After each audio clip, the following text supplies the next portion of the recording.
Hello, listeners. Forgive me for the delay. You know our country, Nigeria, and the issues of this our country and watching games.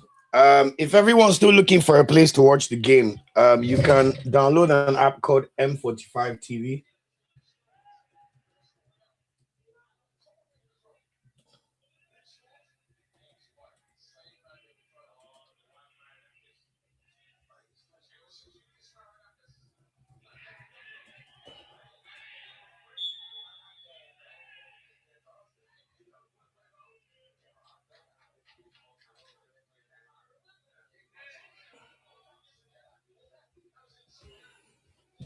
Guys, I know Nigeria. Anyway, 43 minutes played. Um, M45 TV, M45 TV. I'm literally watching it on the iPad here. This is the only way I've been able to find a way to watch the match, guys. M45 TV, M45 TV. Forgive our federation. We know they are very useless. Look at where we're playing the match. Look at the camera. There's not even a commentator. But it's been a while since we had to watch a Nigeria friendly match. So we haven't seen this nonsense in a minute. Sorry about the delay, guys. For 3 minutes, 35 gone. Nigeria lead by 1 goal to 0. Moses Simon has scored. Just show you how incompetent these guys are. We thought the match was starting 3 p.m. UK time. Then they said 1 p.m. UK time. And then I got a notification on my phone at like 12:35 that the match had started. It's like, what are we even doing, man? So anyway, the game is going on. I must say the kit looks much nicer in person. Let me find a way to get people this link. Could it only be available in the UK? I can't believe it's not available in Nigeria. How do I get people to scan this QR code?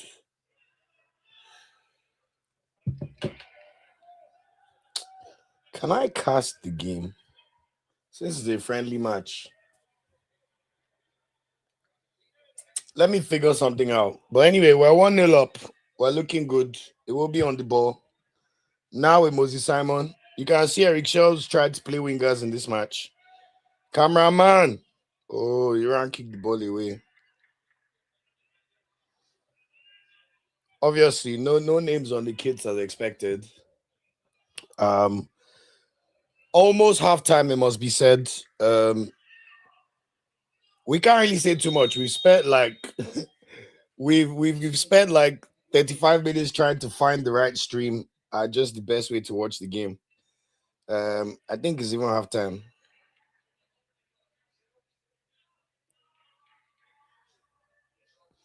NFF. You can't even put on a simple friendly game.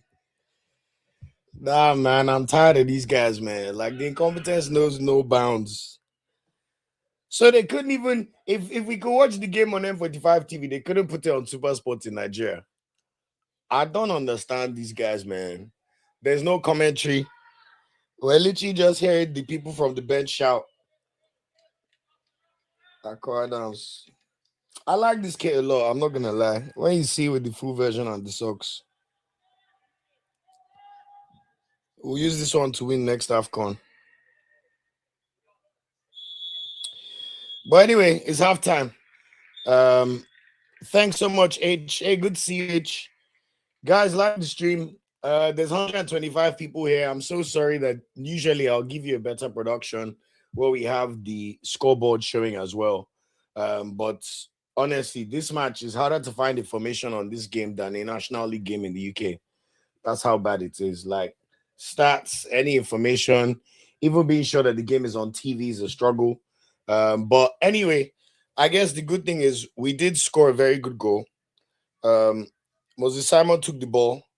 He actually beat his man for once and played a very good shot into the bottom corner. So as long as Simon doesn't have to shoot, doesn't have to cross, things are better. So good to see him score. Because Moses Simon, I'll be honest, he's on his last legs. Between now and the next AFCON, I think that's where he will pay his dues and bow out. Even this stadium, there's literally no fans anywhere. Like you can tell they just last minute hurried and put this together. Yes, they said they will play in Jordan, but you cannot tell me that you cannot still find a way to fill out the stadium. Like this is the 20th and the 28th ranked team in the world. playing in a friendly match. And literally, the quality of the production is just terrible to see. I see people asking about corner kicks. Is that due to betting? Let me check. Nigeria. What? We can't continue like this, man. We can't continue like this. Anyway, 1-0 first half. Good performance from the guys, at least from what we can see so far. Trying to even find stats on the match is an absolute like struggle. Can we see any stats? NFF. What kind of rubbish is this, man? We can't even see stats on the game. Sorry, guys. I can't tell you about the stats. I'm trying to find it myself.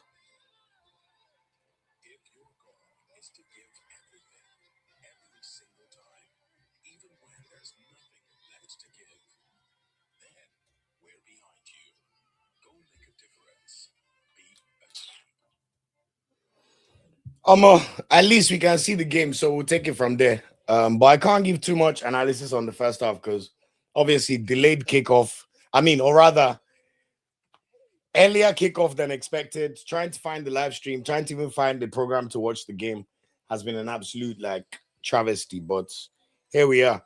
Anyway, shout out to M45 TV. I actually know one of the people that runs this channel. Shout out to Tudobim and the boys in Canada. I didn't even realize that at least you guys are showing us one way we can still watch the game.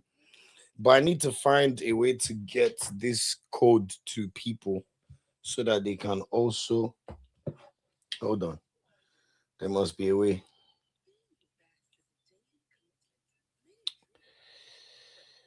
There must be a way.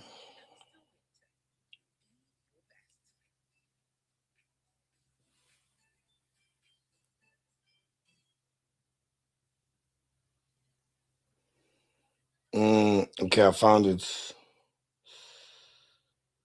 M45 communications. And then I'm coming, guys. I'm trying to share the link I have on where you can potentially watch the game.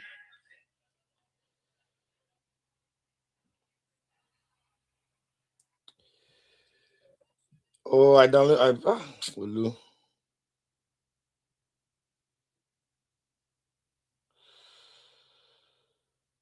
Switch account.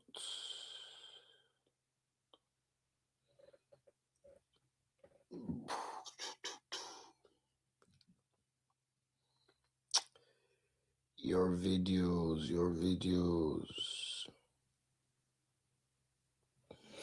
All right, there we go. Okay, guys. I've just dropped the link. If I'm not sure if that app is working in Nigeria, but if you click that link I've just shared, m4scommunications.com/download, it would redirect you to download the app for m45.tv. So click on that app and download the app. If everything works out well for you, let me show you what the overlay should look like. Can I show my camera? M45 M4S TV. Sorry, not M45. M4S TV. I don't know if you can see that there. M4S TV. That's what the app looks like. And then when you click on the app, it will look like that. And then you see that screen right there with the Iran versus Nigeria upcoming live events. So just click on that game, like I've just done there, and it should pop out and show that. And all you have to do is press play. You don't even have to log in. At the moment, you can see they're doing the halftime analysis. So that's the only way I've been able to find for everybody to watch this game right now. I cannot speak for like geo-targeting or if it's not working in certain countries or working in other countries, but this is why we all have VPNs. So guys, try using that link, see what happens, and then if not, see what happens if you can change your VPN. The game is being played in Antalya Stadium. The official name of the stadium is, let me get that information for you. The official name of the stadium is the Corendon Airlines Park Arena, but it's called Antalya Stadium. It's officially used by Antalya Spor, and the Turkish national team use it for some of their games sometimes. But you can tell it's nothing like the big ones in Istanbul, which they used for the game yesterday. Let me know if you guys were able to watch it. Um, okay, some people can say it's working for them. You're very welcome. If you're in Nigeria, can you change your VPN? And also, like Jackson said, if you're in Nigeria, use the Score 808 website. Let me profile that quickly. Jackson, do you mind putting the link for guys? Like, is it score808.com.ng, score808.com? What's the information that's needed for people to watch it? Right now, the game is halftime. Nigeria winning by 1-0, courtesy of a Moses Simon goal. I think it might have been his 10th goal for the Super Eagles, but let me triple check that for everybody. Actually, his 11th goal. Yeah. So I wasn't too far away. But it's only the second goal he scored for the Super Eagles since 2023. So in the past 3 years, since 2024, Moses Simon has played 33 times for Nigeria, including today will be his 34th appearance for Nigeria since 2024. And this was only his second goal. So this is why we all say we know Moses Simon needs to. Anyway, his job is not to be scoring goals, but this is his 96th cap, and he's got 11 goals for the Super Eagles. So well done, but I mean, when I look at these goal scoring numbers of the man, even that year that he watched us in that AFCON group stage, he only scored 2 goals. But anyway, that's the tail of the tape. I must say I can't give too much analysis on the performance so far because we're just trying to watch. Um, who's telling me that the score is 2? Nigeria winning 2-0. I'm watching the match, or are my eyes deceiving me? Or is this typical Nigerians being telling you something because they are so sure, but they haven't done the research? I'm pretty sure it's 1-0, please, guys. It's not, it's not, it's not it's not 2-0, please. Um Olu 345. If you think the coach using 4-3-1-2, no problem. 4-2-3-1, we'll adjust it based on what we watch. But we tried our best to just measure based on the formation. This is the first time in a while Eric Shell is playing a formation with just one striker. So we haven't that was why we put 4-2-3-1. You can see that there's a longing from him to try out wingers. I think that's one thing we saw from him during AFCON, which was not available. You know, I think one of the things from AFCON that I wanted to see in the friendly game is how Eric Shell can also have a plan B. You know, our game, a lot of our build up during AFCON was through the middle, and we were exceptional at it until we hit Morocco in the semi final. You know, we were on course to score the most goals at AFCON ever until we scored 0 goals in the semi final and the third place game. So, one thing we know is that when Morocco found out how to block our attacking intention through the middle of the pitch, what could we have done to the wings? Remember, Akko Adams playing all the way till almost the 90th minute at the semi final. That was not good enough. So I think Eric Chell is trying to see what he can do with wingers and if he can tweak his formation slightly. You know, when you look at this formation, if he wants to switch back to his AFCON formation, all he needs to do is take off Simon, bring on Anoyeka or Yedika, and then remove Chukwueze and bring on Onuachu, and you have 2 strikers. In fact, there's a world where you could play Lookman up front with Adams and then play Chukwueze in the middle. Or as Olu just said from watching the first half, Simon is pairing with Akko actually, but sometimes drifting to the left. How will you know where Chukwueze is playing? So maybe that's what Eric Shell is actually doing, and he's playing Simon up top. But I don't want to kid you guys and tell you that I was able to watch the first half properly to be sure of the exact tactical setup. But now that we've sorted out our situation and we can watch the game properly, we will watch it properly. Shout out to Rafael watching from Brazil. Ademola Victor TV is showing it as well. He's basically broadcasting this M45 channel. That's basically what he's doing. And I heard someone say he switched to members only, which is smart as a businessman, so people can join as members. But if you want to watch it, as I showed everybody, if you're outside Nigeria, M4S TV, M4S TV, download the app. If you scroll up in the link, let me see if I can pin the comment where you could actually download the app. Can I pin the comments?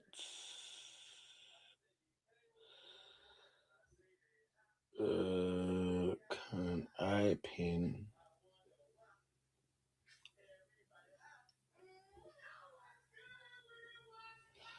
Okay, I've pinned the message. So yeah, you can find the exact through here.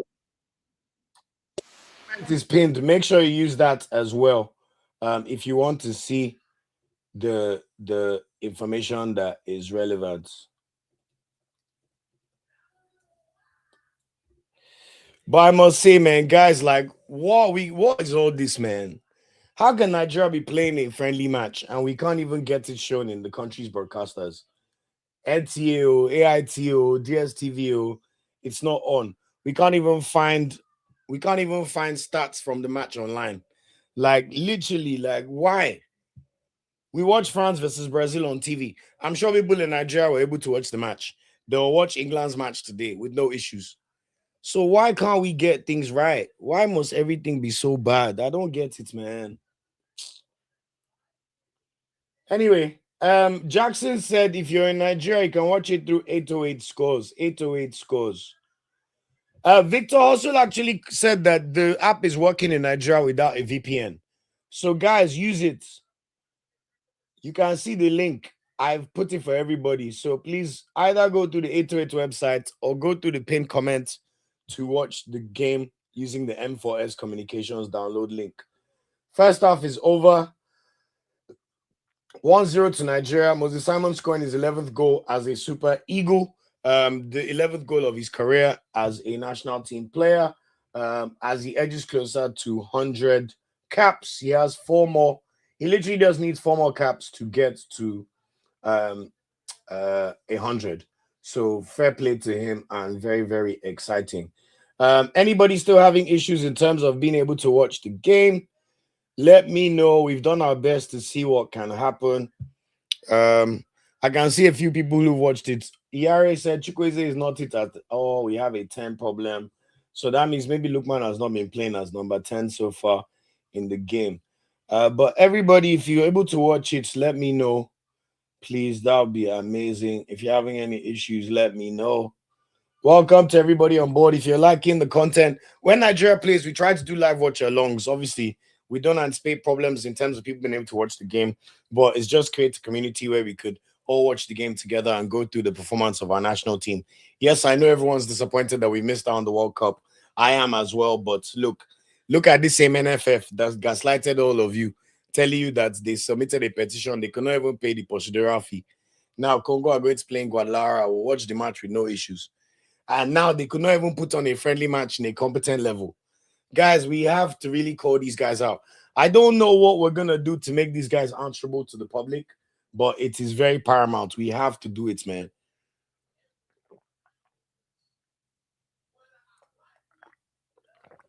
This cannot continue. It cannot continue, man. Mediocre in terms of facilities, mediocre in terms of training and preparation. We even saw the goalkeeping coach complain that he only got to Turkey 2 days ago because, of course, the NFF probably sorted out his flights late.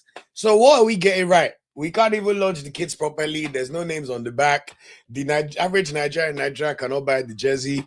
We're missing the World Cup because they keep packing us to Uyo, but they refuse to pay the manager initially. Which problem have we not seen from our football guys? Which kind of problem have we not seen? And we can't even watch the match properly. God! Then I want to now be screaming about how Nwaneri come and play for us.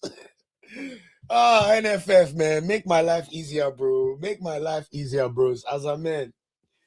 We all do this for the love of country, but you don't make it easy. Shout out to the Turkish fans in the live chat. Congratulations for your win yesterday.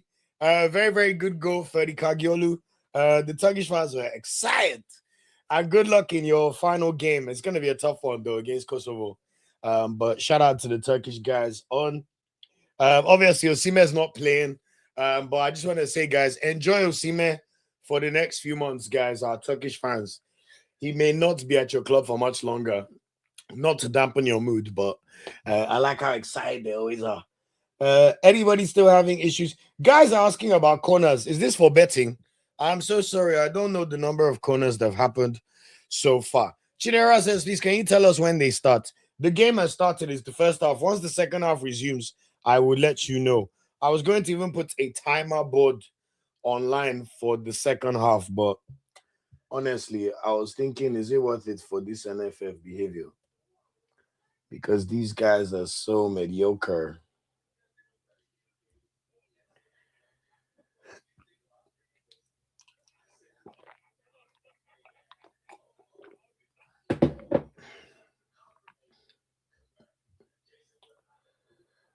Uh, keep the score.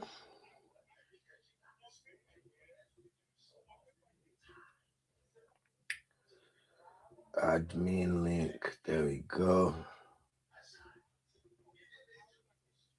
Iran.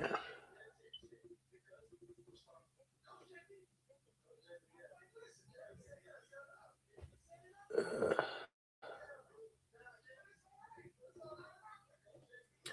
I'm just trying to see if I can update the scoreboard. Second half is yet to kick off, guys, so don't worry.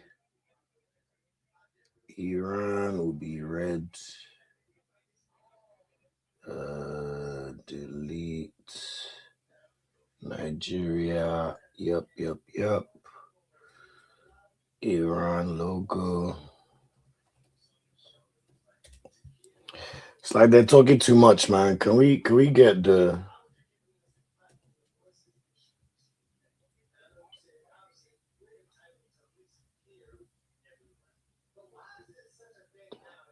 It's like this second half is taking its time, you know. Nigeria.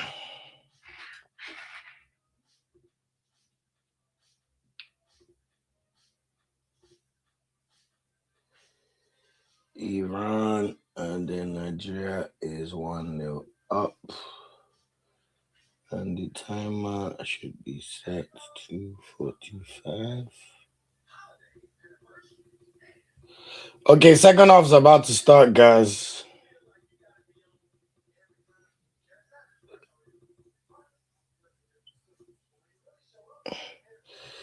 Okay, and then keep the scoreboard link.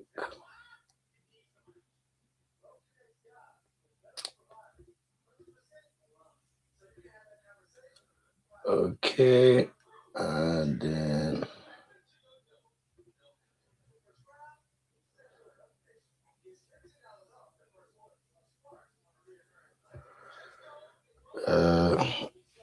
I think second half should be kicking off in literally like 2 minutes.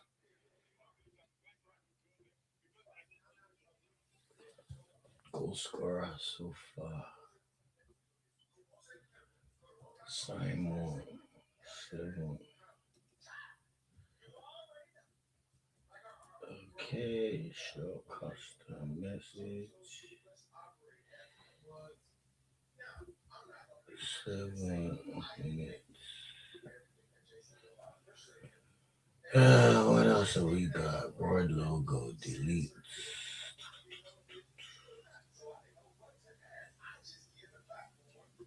Share.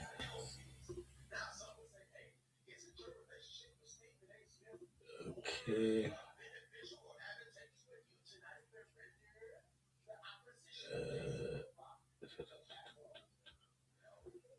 One-time purchase.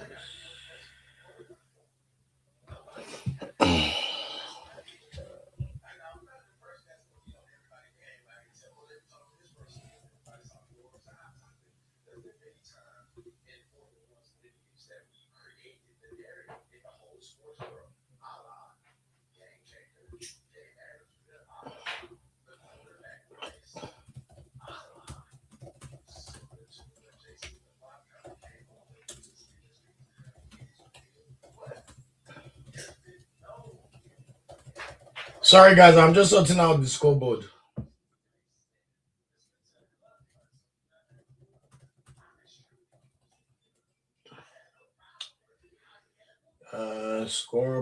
Scoreboard.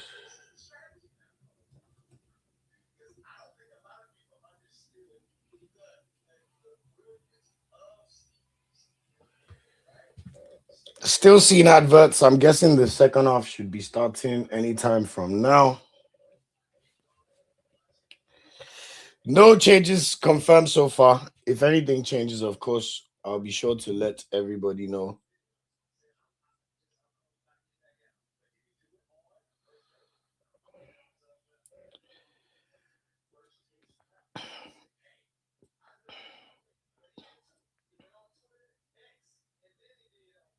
Start the second half, man. What's going on?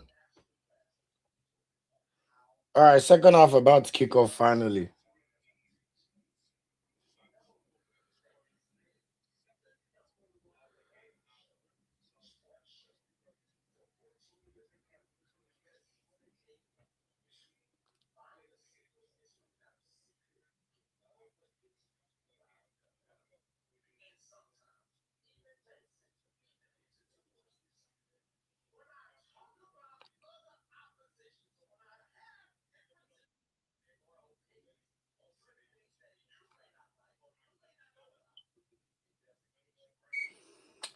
Okay, second half going.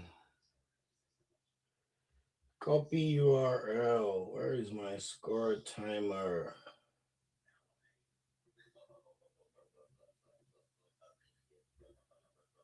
Okay.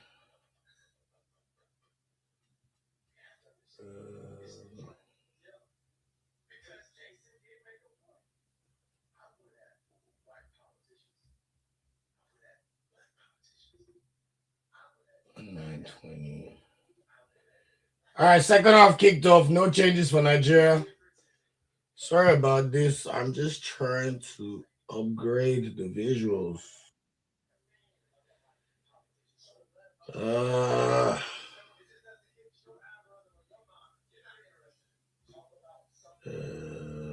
browser score timer. Keep the score.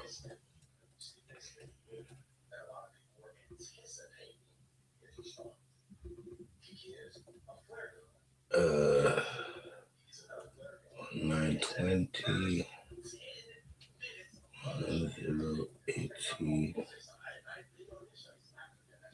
There we go. So you go off.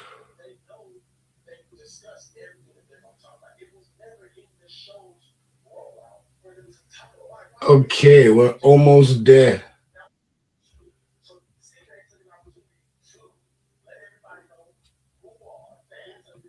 One sec.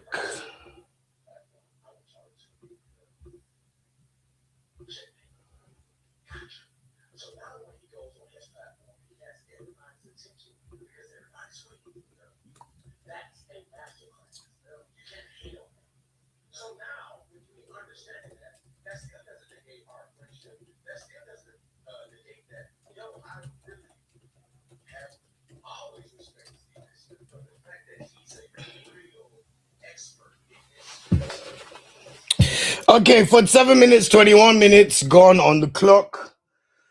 Still 1-0 to Nigeria. I think I'm just about sorting out the issues with the overlay and the scoreboard. Can people let me know in the comments if you can see the scoreboard now?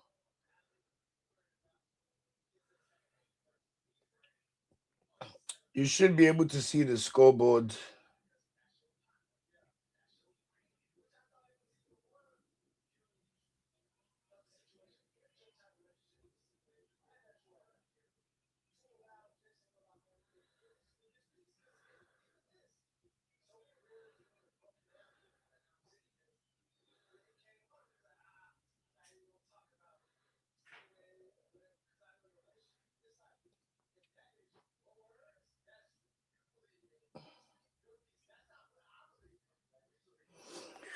Okay, I think we're good to go now.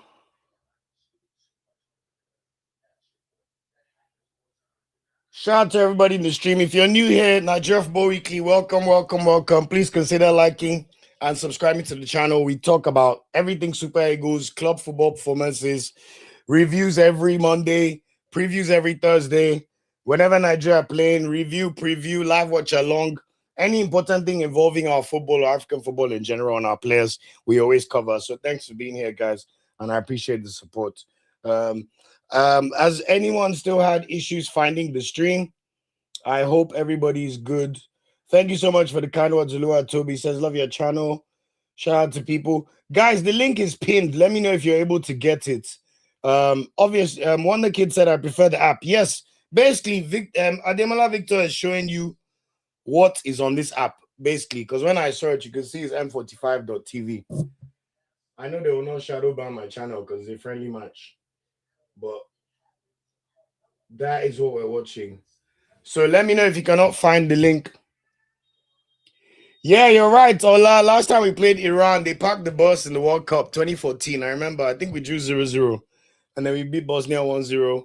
We lost to Messi and Co, but then we moved to the second round before we lost to France. So yeah, 0-0 scoreboard is live. So everybody should be able to track it there as well. No substitution so far. Like I said, the only thing to report is I also like the kits. I like the light green. I think it's different and unique. So let's see how it goes.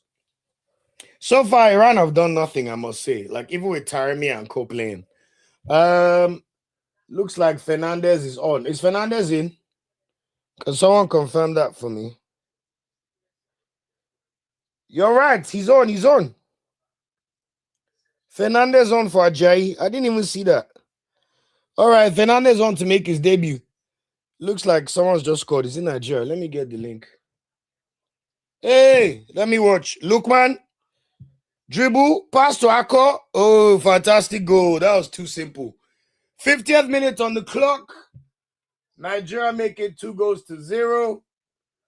Courtesy of a goal by Ako Adams in the 50th minute. Very easy routine goal, it must be said. Lookman gets the ball into space. The defenders drop off. He has a simple pass to make towards Ako Adams, who then slips in the ball to make it 2-0. So good to see for our world rankings. Good. Be running it up.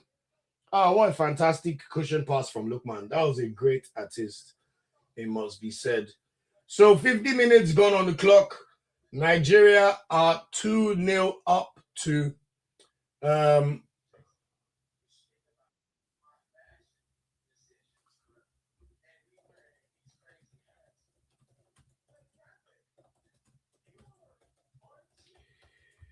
yeah, so 2-0 up, 51 minutes gone. It's looking good, man. I won't lie, we're cooking these guys. Let me see if that's slightly better. There we go. I'll change it to add Fernandez as well. So the game has restarted. Chukwueze is definitely playing as a right winger. Like, I know I'm seeing my eyes in this formation. It feels like 4-3-3.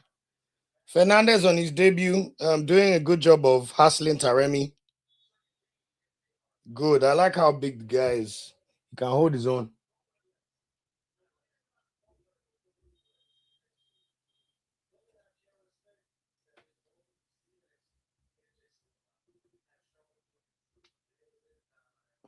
Free kick to Iran.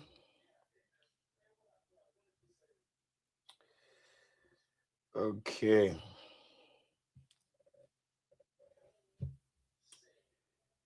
Where's my custom message?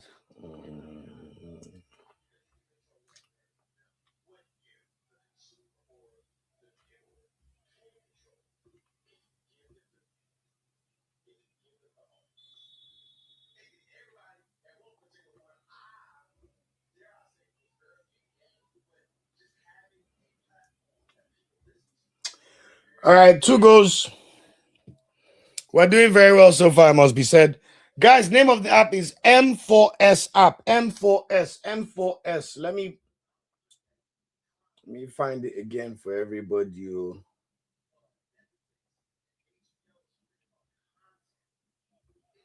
M4STV.com.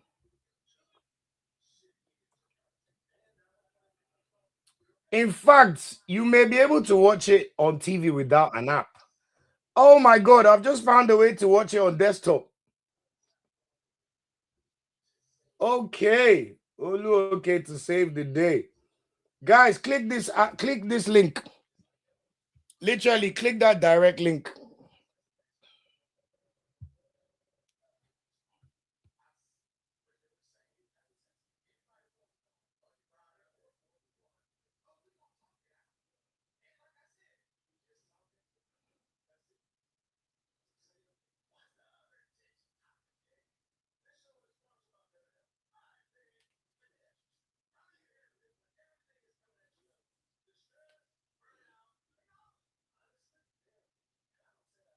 Have you guys seen the link? I've been able to find a link to watch the match directly without the app.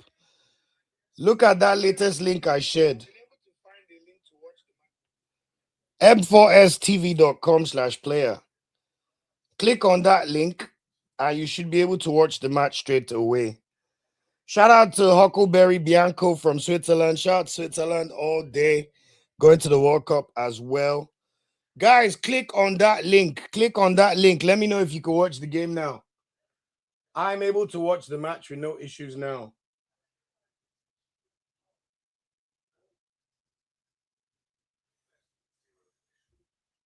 This is what they should have done ages ago. Someone's about to come on too. Chibike Nwaiwo's about to make his debut for the Super Eagles. Yes, we love to see it. Keen followers of this channel, you know how much I talk about Chibike Nwaiwo. I thought it was unlucky not to be in the squad initially, but because Calvin Bassey pulled out, he was able to be added into the squad. Whoa, where did that come from?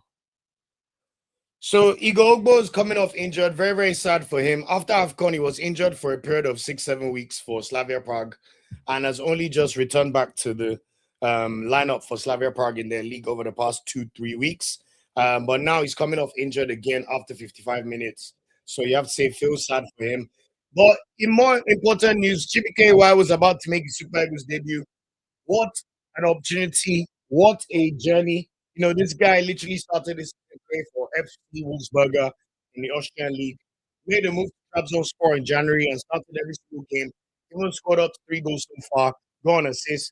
And now, literally, less than 3 months later, he's moving to Turkey. He has officially come out to make his Super Eagles debut. This is what dreams are made of, man. For a country with over 200 million people, very few players. In fact, there's less than 2,000 people in the history of Nigeria that have ever claimed to be Super Eagles to play for the national team. So one honor, and hopefully he has a fantastic. I hope he has a fantastic game today. So let's see how he gets on. I can hear myself.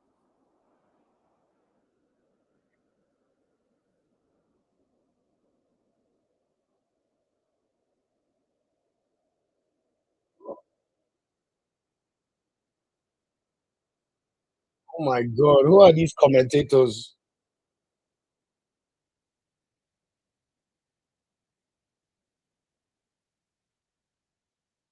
Why will he be thinking he could get a goal? He's a defender for fuck's sake. Like some of these like lyrics, yeah.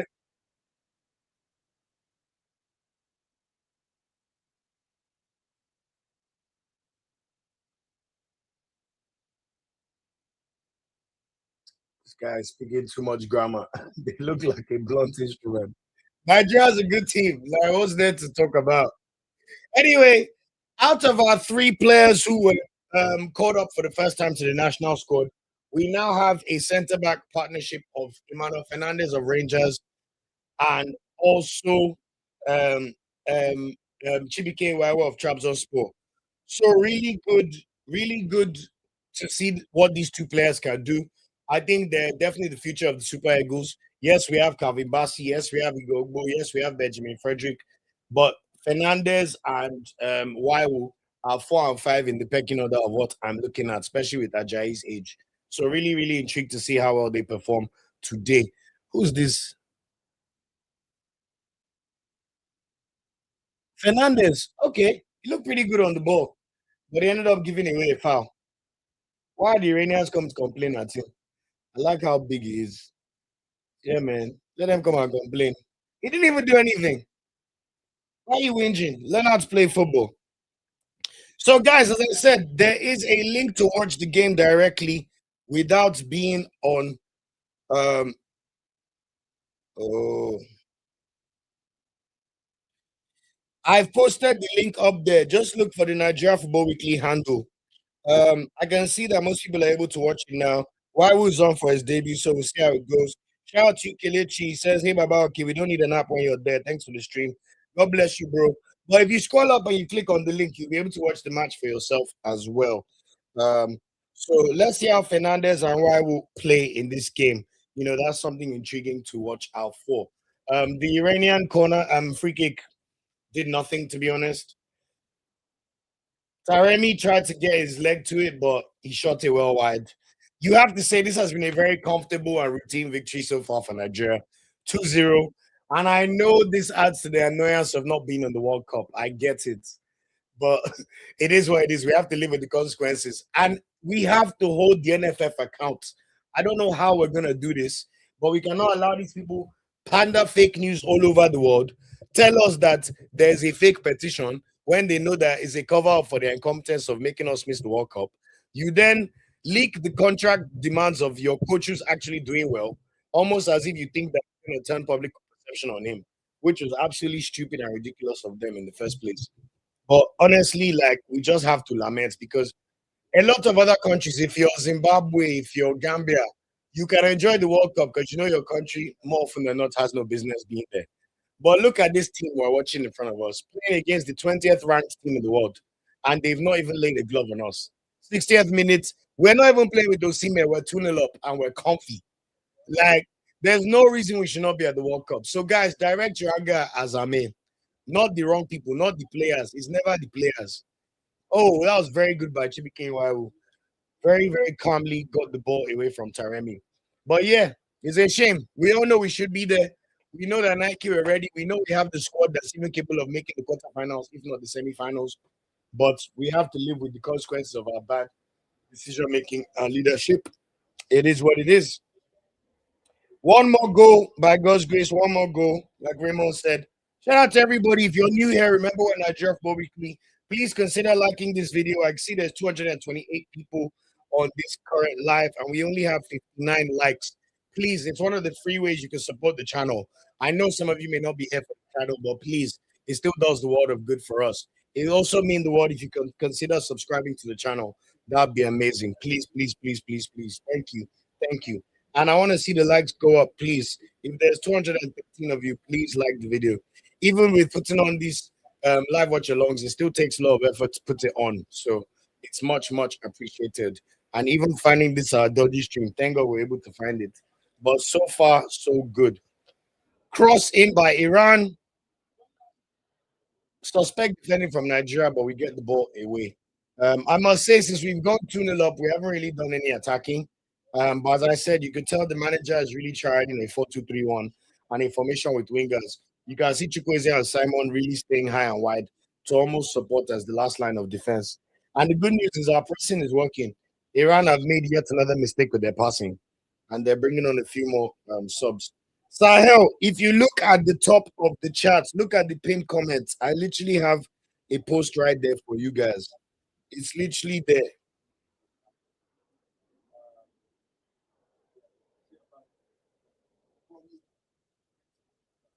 Lord, I can hear the commentator saying the DG of the Sports Commission said they will upgrade facility. Why do Nigerians keep getting gaslit? Guys, I have put the link again using my personal YouTube account, M4S TV. Follow it there. Jesus.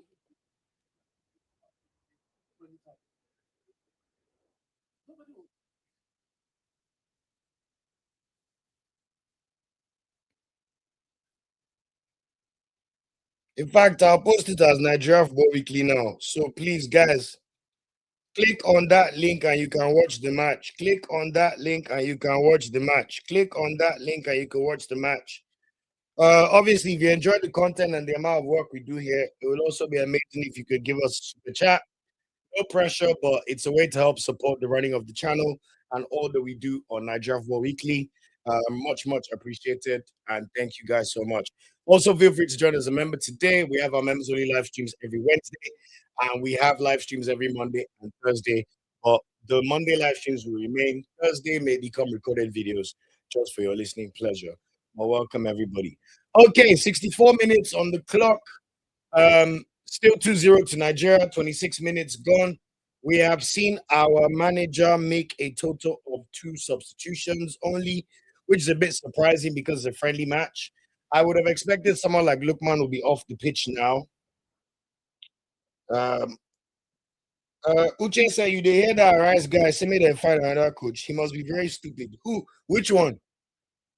Me, I'm telling you, Nigeria, some Nigerians are very silly. I saw one telling someone, Oluwashino posted something about some ex Super Eagles saying, um, if it's not if it's not in Nigerian, they cannot take us forward with our national team. As if he did not watch Eric Shell during AFCON. Those are the people that they should not even be platformed because they're enemies of progress. You watch Nigeria play in AFCON, you watch a coach actually bring continuity. This is the first AFCON since 2019 when Genoro was our coach. That the same coach that prosecuted the AFCON for us is the same manager in our next game following the AFCON. This is the first time it's happened in 7 years. Then you have Nigerians come and gaslight you that Eric Shell is not good enough or is not doing enough. All you people that are betting, I don't know how many corners. How many times they ask about corners? Go and check. Ah, get like 500 comments about corners. I understand everyone's hustling for their 2K, but we cannot find it. Go and look. Corner, corner, corner, corner, corner. Anyway, like I was saying, this is the first time since 2019 that we've had that continuity.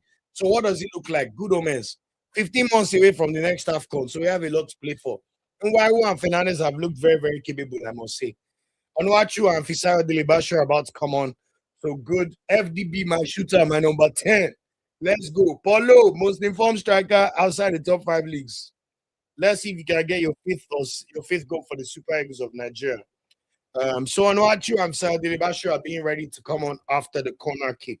So let's see what going. Corner kick for Iran,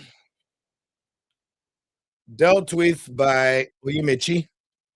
These Iranians are cheats, man. Friendly game, they want to get penalty for nothing. Like, let out to put the ball in the back of the net. I know I was gassing them up that they had 4 clean sheets in their past 5 games, but this is not a country that is used to scoring goals. Oh my God, Iran score 2-1. Oh my God, Mediterranean. That was shocking defending. I said it before. My biggest concern with Nigeria is set pieces. We get a set piece. Nobody marks the Iranian defender. He heads the ball to the post. He hits the corner kick. He hits the the crossbar and then bounces out. And Taremi from plumb back rage literally just kicks the ball into the net. So it is 2-1 to Nigeria. Iran have one goal. Mediterranean has scored. Oh, that was really bad, man. From where? We're very, very comfortable. Chukwueze off. Ejuke is coming on too. Simon off.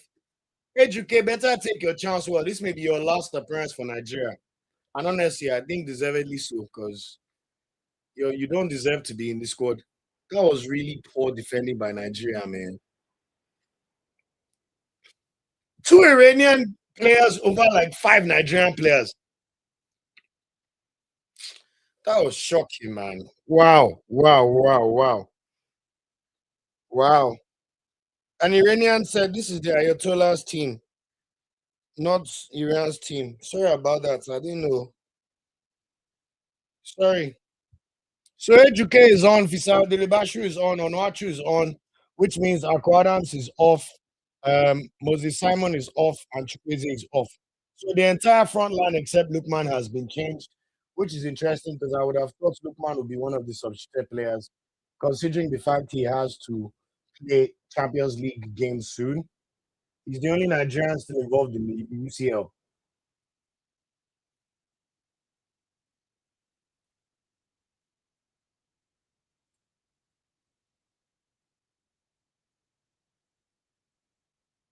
Who are these commentators, man? Iran are ranked 20th of the world. Ugh. Mediterranean scored as expected, star player. So he's now tied Sadar Azmoun on 59 goals. So both of them are now the second highest goal scorers in Iranian football history, behind obviously the great Ali Day. So Nigeria have revamped our entire front line apart from Lukman. Isaiah Delibashu is playing the right wing, while we will see Ejike play as the left winger, and then we'll see Onuachu up top. I was hoping Urasoro will get a debut today, but I don't think that's looking likely. Although we still have one more substitution because you're allowed to make 6 subs in these games. Give me 1 second and I will update the overlay. Uh,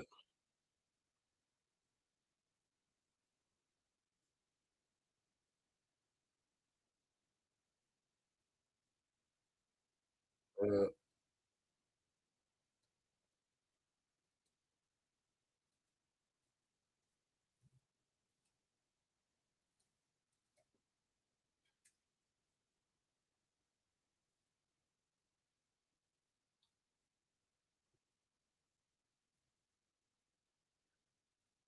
Okay, let me update that for you.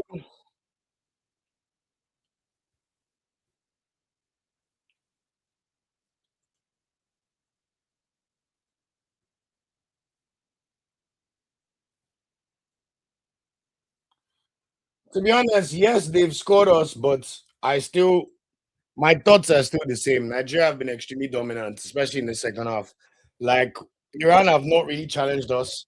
That was a really poor set piece in terms of our defending. And also, we have to say, Mediterranean did excellently to contort his body while being defended by Emmanuel Fernandez to stick the ball in to make it 2 goals to 1. But no need to panic too much. We're still in the lead. We need to win the match, even though it's a friendly game for our world ranking.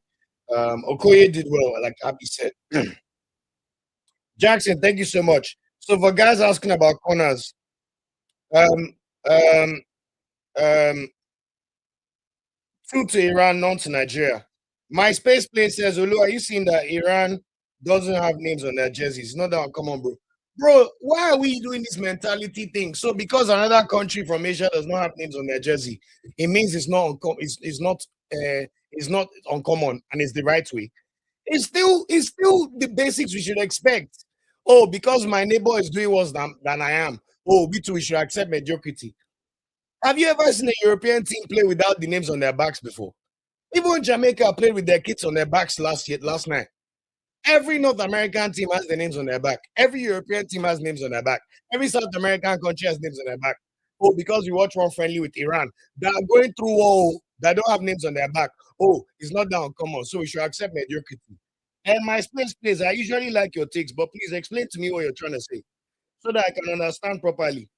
Oh, since everything is worse somewhere else, okay, we should accept nonsense. Please explain that to me, my bro. I don't like that comment at all. I don't know what you're trying to explain. Oh, we should accept mediocrity because mediocrity is everywhere. What kind of thinking is that now?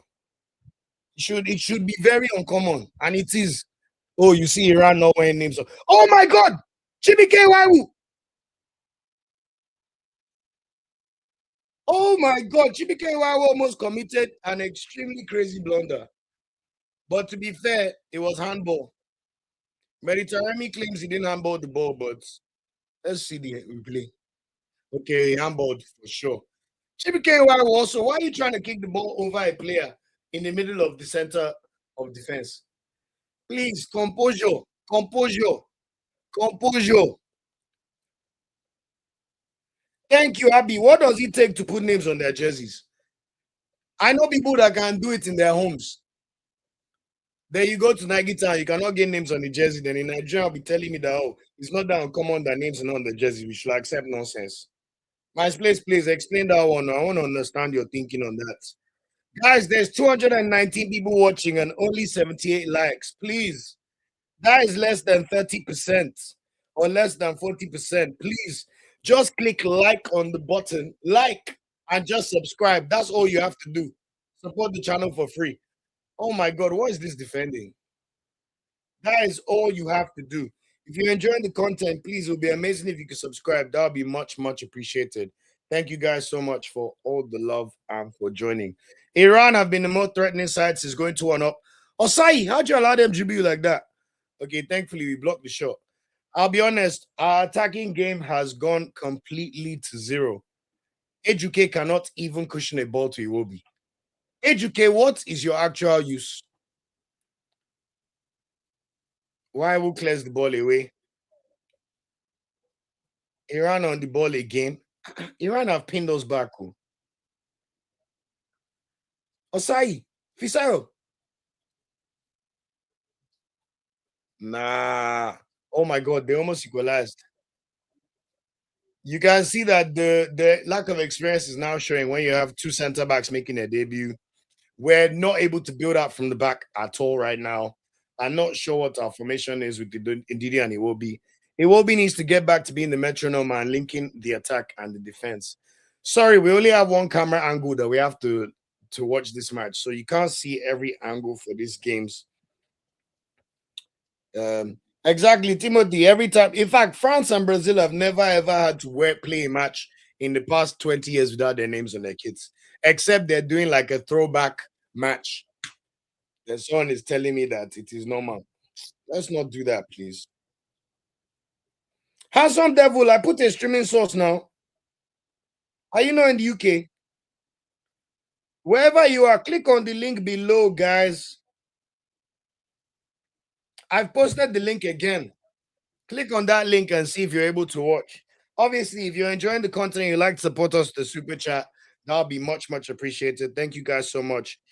Iraoya Monday says, I think the guys are yet to settle down with the new changes up front. I think that's very true.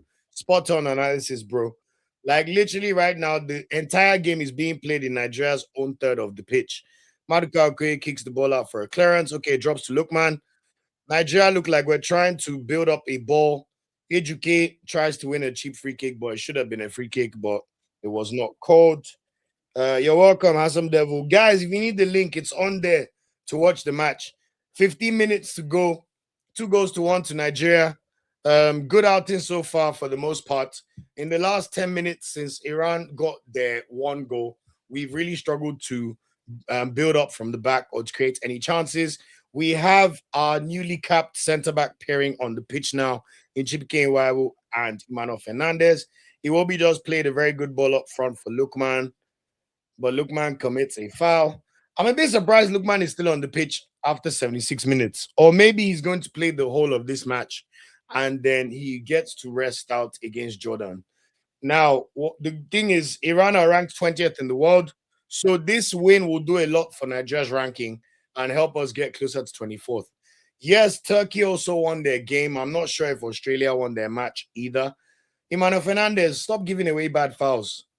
Be a bit smarter about your defending. You can see the slight nerves in the newly capped centre backs. They're giving away too many fouls at the moment. Maduka Okoye collects very well from a free kick to Iran. Osai Samuel tries to. Osai, what the hell was that? Easily intercepted by the Iranians. This camera angle. Focus on the ball. We can't see the ball.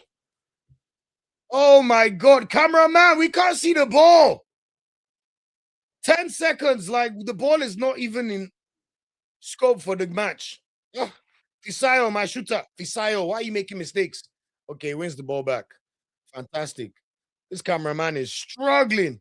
It's like they gave it to the neighborhood Hassan in Antalya to work the cameras. He is struggling, and I don't even blame him.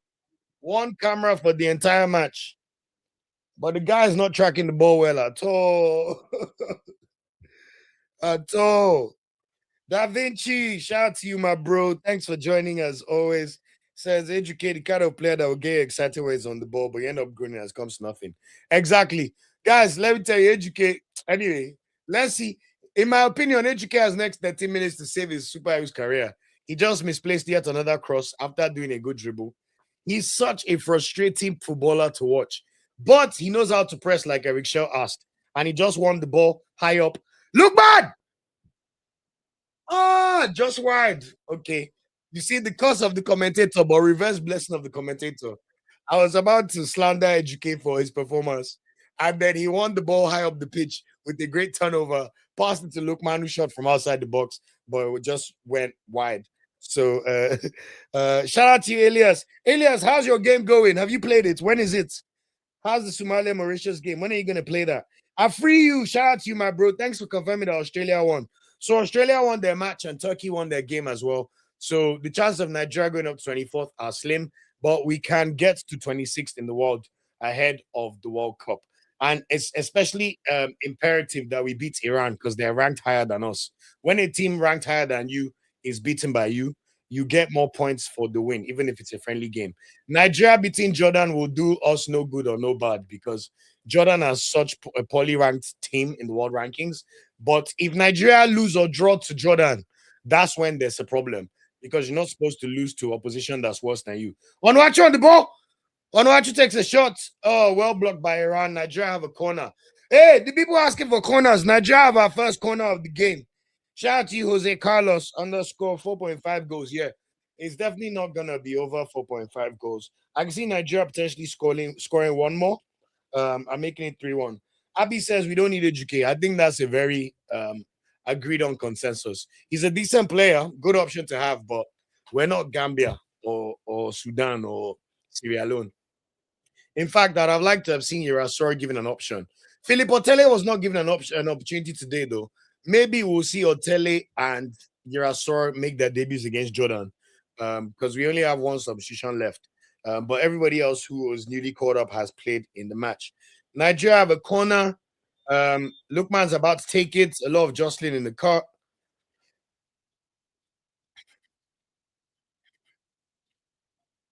This cameraman, guys, how many times is he out of focus? We can't see the ball. He's literally like running this game of vibes. Vibes, bro. Like, can we see the ball? Like, thank you. Onuachu gets the ball, passes to Ejike. 10 minutes to go, guys. Ejike and Lookman play 1-2 in between themselves. Nigeria tried to slow down the tempo of the game. Play the ball back to the defense. So Yemechi on the ball. You can see Nigeria just trying to calm things down. It will be takes it to pretty much a walking pace pass to Ndidi. Timothy said the cameraman is high, I swear. Elias, okay, it's currently 0-0. Mauritius are, with respect, not good. We should be ahead, but lost our best player to injury. Sorry about that, bro. How many minutes gone? It's the second half. Maybe I'll try and check it out after this. Black Tiger says, who bet on Sport Team? I don't know the show. Lord, good luck to all the betters. To be honest, I was supposed to put a bet on. I forgot. International football is one of the easiest things to bet on because more often than not, you can predict the result. Fisayo receives a fantastic ball from Polonuachu. Hey, Fisayo fails to dribble his defender. I must say, Onuachu's hold-up players become so much better compared to a few years ago. Like, he can spray a pass. He knows when to make the right link-up play. He can also drop deep and make short and long passes when he needs to. So, very, very impressed by Onuachu, especially for such a big man. He will be my midfield controller. Won a free kick again. Cameraman, show us the ball. Okay, Elias, good luck. Daily Invisible said, do you think this will end 1-2? I'll be honest, I think Iran will be lucky to score another goal. If they score another goal, it will be due to us just losing concentration.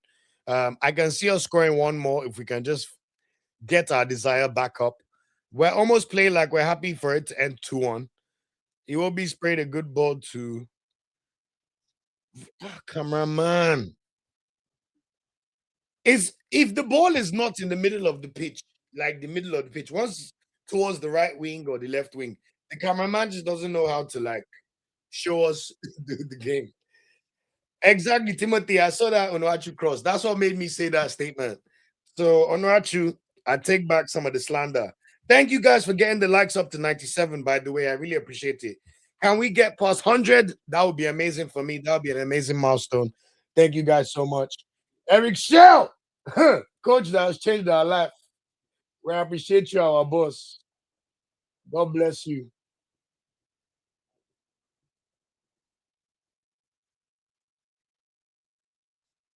Shout out to everybody for the live stream. It's a shame that it's taken us. We have to still find ways to make sure that we're able to watch our country. But I want to say a big thank to everybody. We're close to 10,000 views, which I do not take for granted. Shout out to all 250 people on right now. Just for housekeeping reasons, I will drop a video after the live stream to get the hot takes as usual. I want to see everybody's hot takes so that I can drop a separate video just on the hot takes following the game. Obviously, we'll stay on after the game for maybe 20, 30 minutes just to get the people's thoughts on the game and do a quick review. But I'm still planning to do a proper review of the game in a release standalone video for your listening pleasure. So not quite like AFCON where we'll do the post-game live stream straight after, but I'll still give time for everybody to come and give their thoughts on the match and what you expect. Hey, look, man, that was sexy. Ooh, look back to Educate. Educate, you cannot. Oh my God. I hate players whose final decision making is so shit. Lookman dribbled two players, did one nice dribble, passed the ball to Educate. Educate ran into the box. Okay, cut back and pick your man out. Educate plays the ball straight to an Iranian defender. It's so poor. Ah! So poor. Educate, better fix up, oh. I know you're a nice guy. You're even nice to us at AFCON, but bro, football is meritocracy, my guy. You have to do something. If someone needs to tell Educate is playing for a Super Eagles career, oh look, man, oh that was sexy, sexy. Look, man is feeling it, still pressing after 85 minutes. Eric Shell ball. You better press or you will not play for me. Do you know what makes me so sad, guys? Do you know a player who I think could have played so well under Eric Shaw? Victor Boniface, man. Can you imagine if Boniface kept his trajectory from the 2024 season and 2023? Boniface is the perfect four striker for like an Osimhen because Boniface knows how to assist. He can actually pass, he can actually dribble, and he can actually link up play well. Can you imagine if Boniface just knew how to press or if we just tried? Anyway, we know he misses football, so hopefully when he comes back, he can get back to better days. He'll go back to Leverkusen and hopefully rejump his career. Because honestly, guys, there was a time I thought Boniface could become as good as Osimhen. That's how high his ceiling is. But it is what it is. Hopefully, one day we'll see him get back to good ways. But yeah, anyway, so tailor the tape, guys. Adema Lukman has 2 assists for Nigeria. He has listed both goals, both the one for Moses Simon and also the goal for Ako Adams. So I love the fact that our most important player after Osimhen stepped up without Victor VO9. He is our player in the most prominent club of all our players right now. He's the only one left in the Champions League. Scored against Real Madrid, scored against Barcelona. We already know the kind of cultured player that Lukman is. But what I wanted to see today was to see us show workings without Victor Osimhen. And I'm glad to see that Lukman put the country on his back and decided that with or without Victor Osimhen, I will shine and Nigeria must shine today, whether we like it or not. So that's really, really good to see. Also, good to see Ako Adams score. I think it was his 5th goal for Nigeria in only his 12th cap. Ako Adams' ratio for Nigeria is one of the best right now, it must be said. And it's why I really don't like the fact he plays for Sevilla because they're not platforming him well enough to score goals. This is a player with 5 goals in 12 appearances for Nigeria. So that tells me that when you look at the ratio, there's a lot more possible from what we're seeing at the moment. So let's see how that continues. So Ako has scored, and also Simon got his 11th goal as a Super Eagle of Nigeria. So good omens all in all. There's things to improve, especially like the defensive shape, especially with the new people getting opportunities. But as far as routine friendly wins, if Nigeria can see this out, this would be a very, very good result for us, and Log may continue. The final elements of the game continues. 2 minutes to go. Da Vinci said Moses and Iwobi must be 3 or 4 games away from 100. Moses Simon is 4 games away, while Iwobi is 3 games away. I know Iwobi is the closest to getting to 100 caps. He needs 2 more after today's game, or 3 more. But Iwobi is on his way to becoming our most capped player. When Iwobi is done, he will be Nigeria's most capped player for sure. That one, I have no doubt about it. And he looks like he's only getting better with time. In fact, when I look towards 2030, out of every Nigerian Super Eagle that is at the moment 27 years old or above, apart from Lukman will still be 32 during the next World Cup, so he just about gets in. But players like Aino, Osai Samuel, Iwobi, who will be either 33 or 34 during that World Cup. If there's one player that I could see still comfortably being a Super Eagle, then will be Iwobi. Because Iwobi has shown his versatility in playing as a central midfielder and showing that he's not reliant on his pace to be an exceptional footballer. He can play in between the lines. He can also do defensive work. He can play as a winger if he needs to play there. He can score goals. He can assist when he needs. So there's a world where Iwobi could even go to 2030 as an elder statesman at 34. And it will not be charity caps like they were giving Musa. 20 to 30 of Musa's last caps were not deserved. It was just he's the captain. Nigeria, we care about age and seniority over sense. So let's give it to him. Lookman is coming off. Superstar, African Footballer of the Year. I love the way you put your country on your back, even though it's a friendly match. Frank Onyeka, Frank the Tank coming in to seal the game. Lookman. Oh God, I'm so proud of Junior. Oh, God. Wow. Somebody you knew as a kid is one of Nigeria's most important footballers. God is good, man. Thank you for that statement, Da Vinci. I hope Azamen will do more than just an Instagram post. Thank you so much.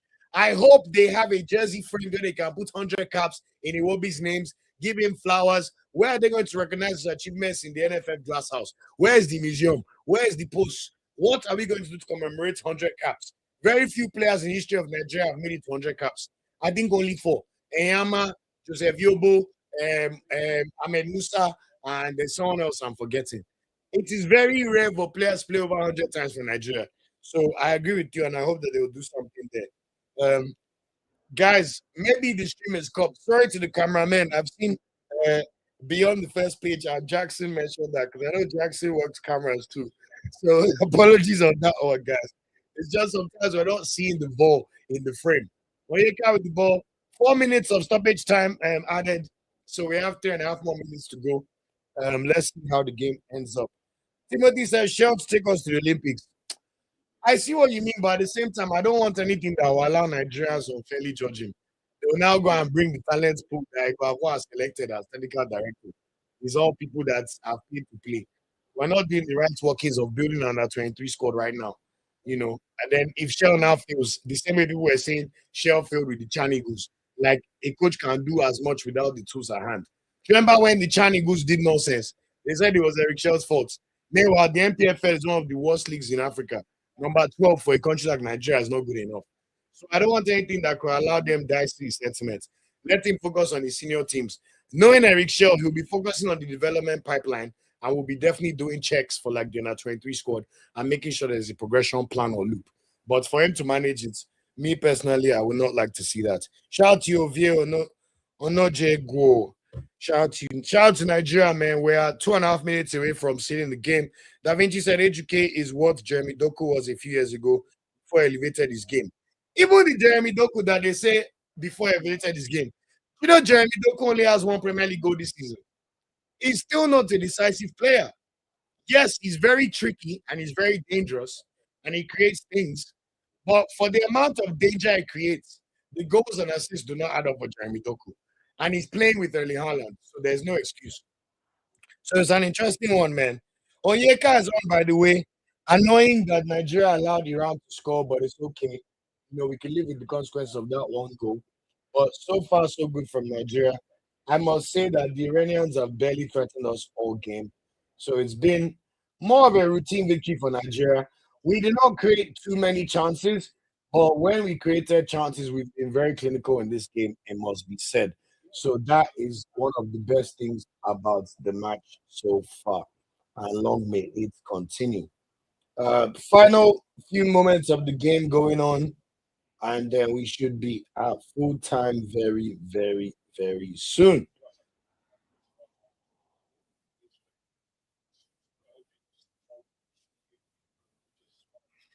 So 1 more minute of stoppage time to go.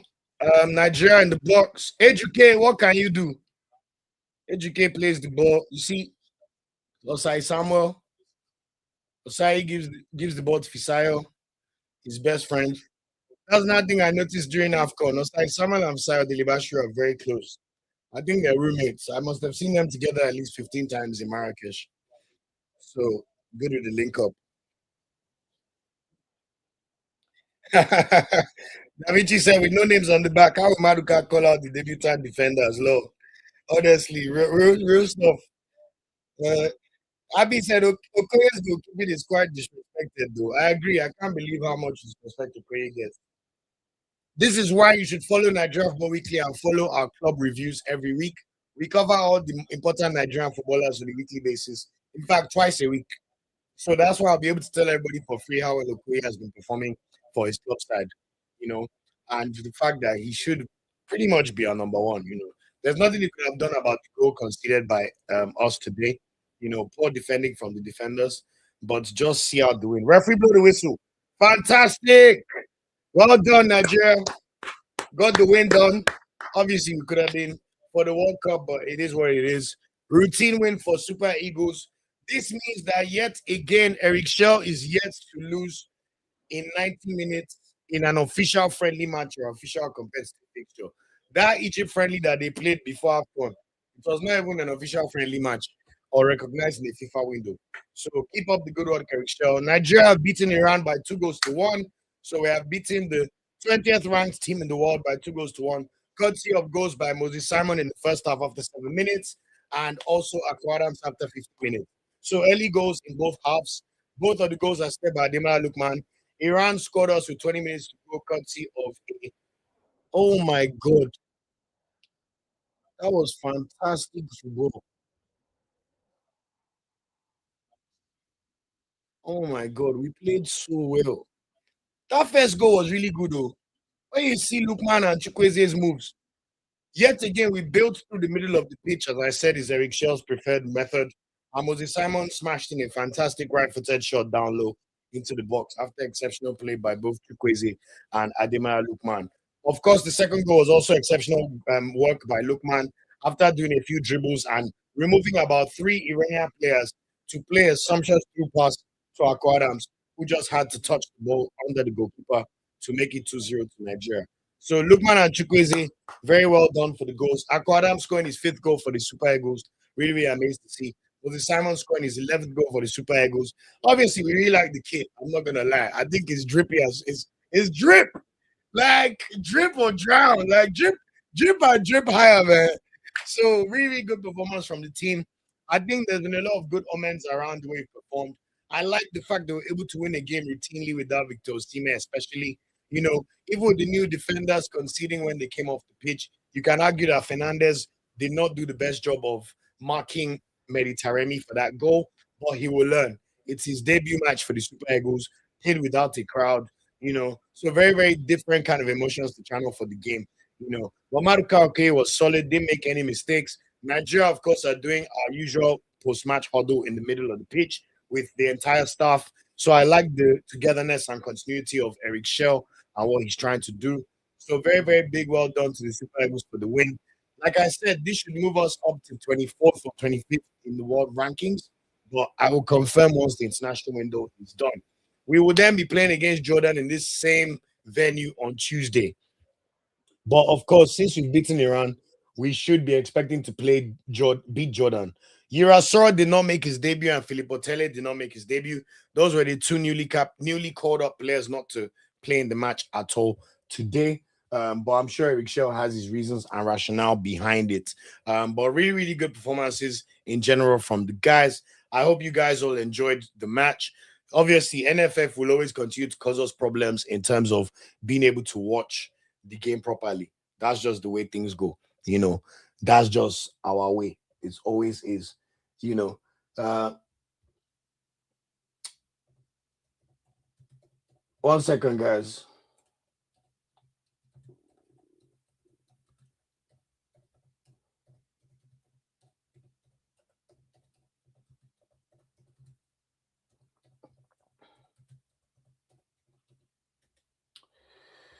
So I'm just gonna share the link in case anybody wants to come and give their thoughts on the game.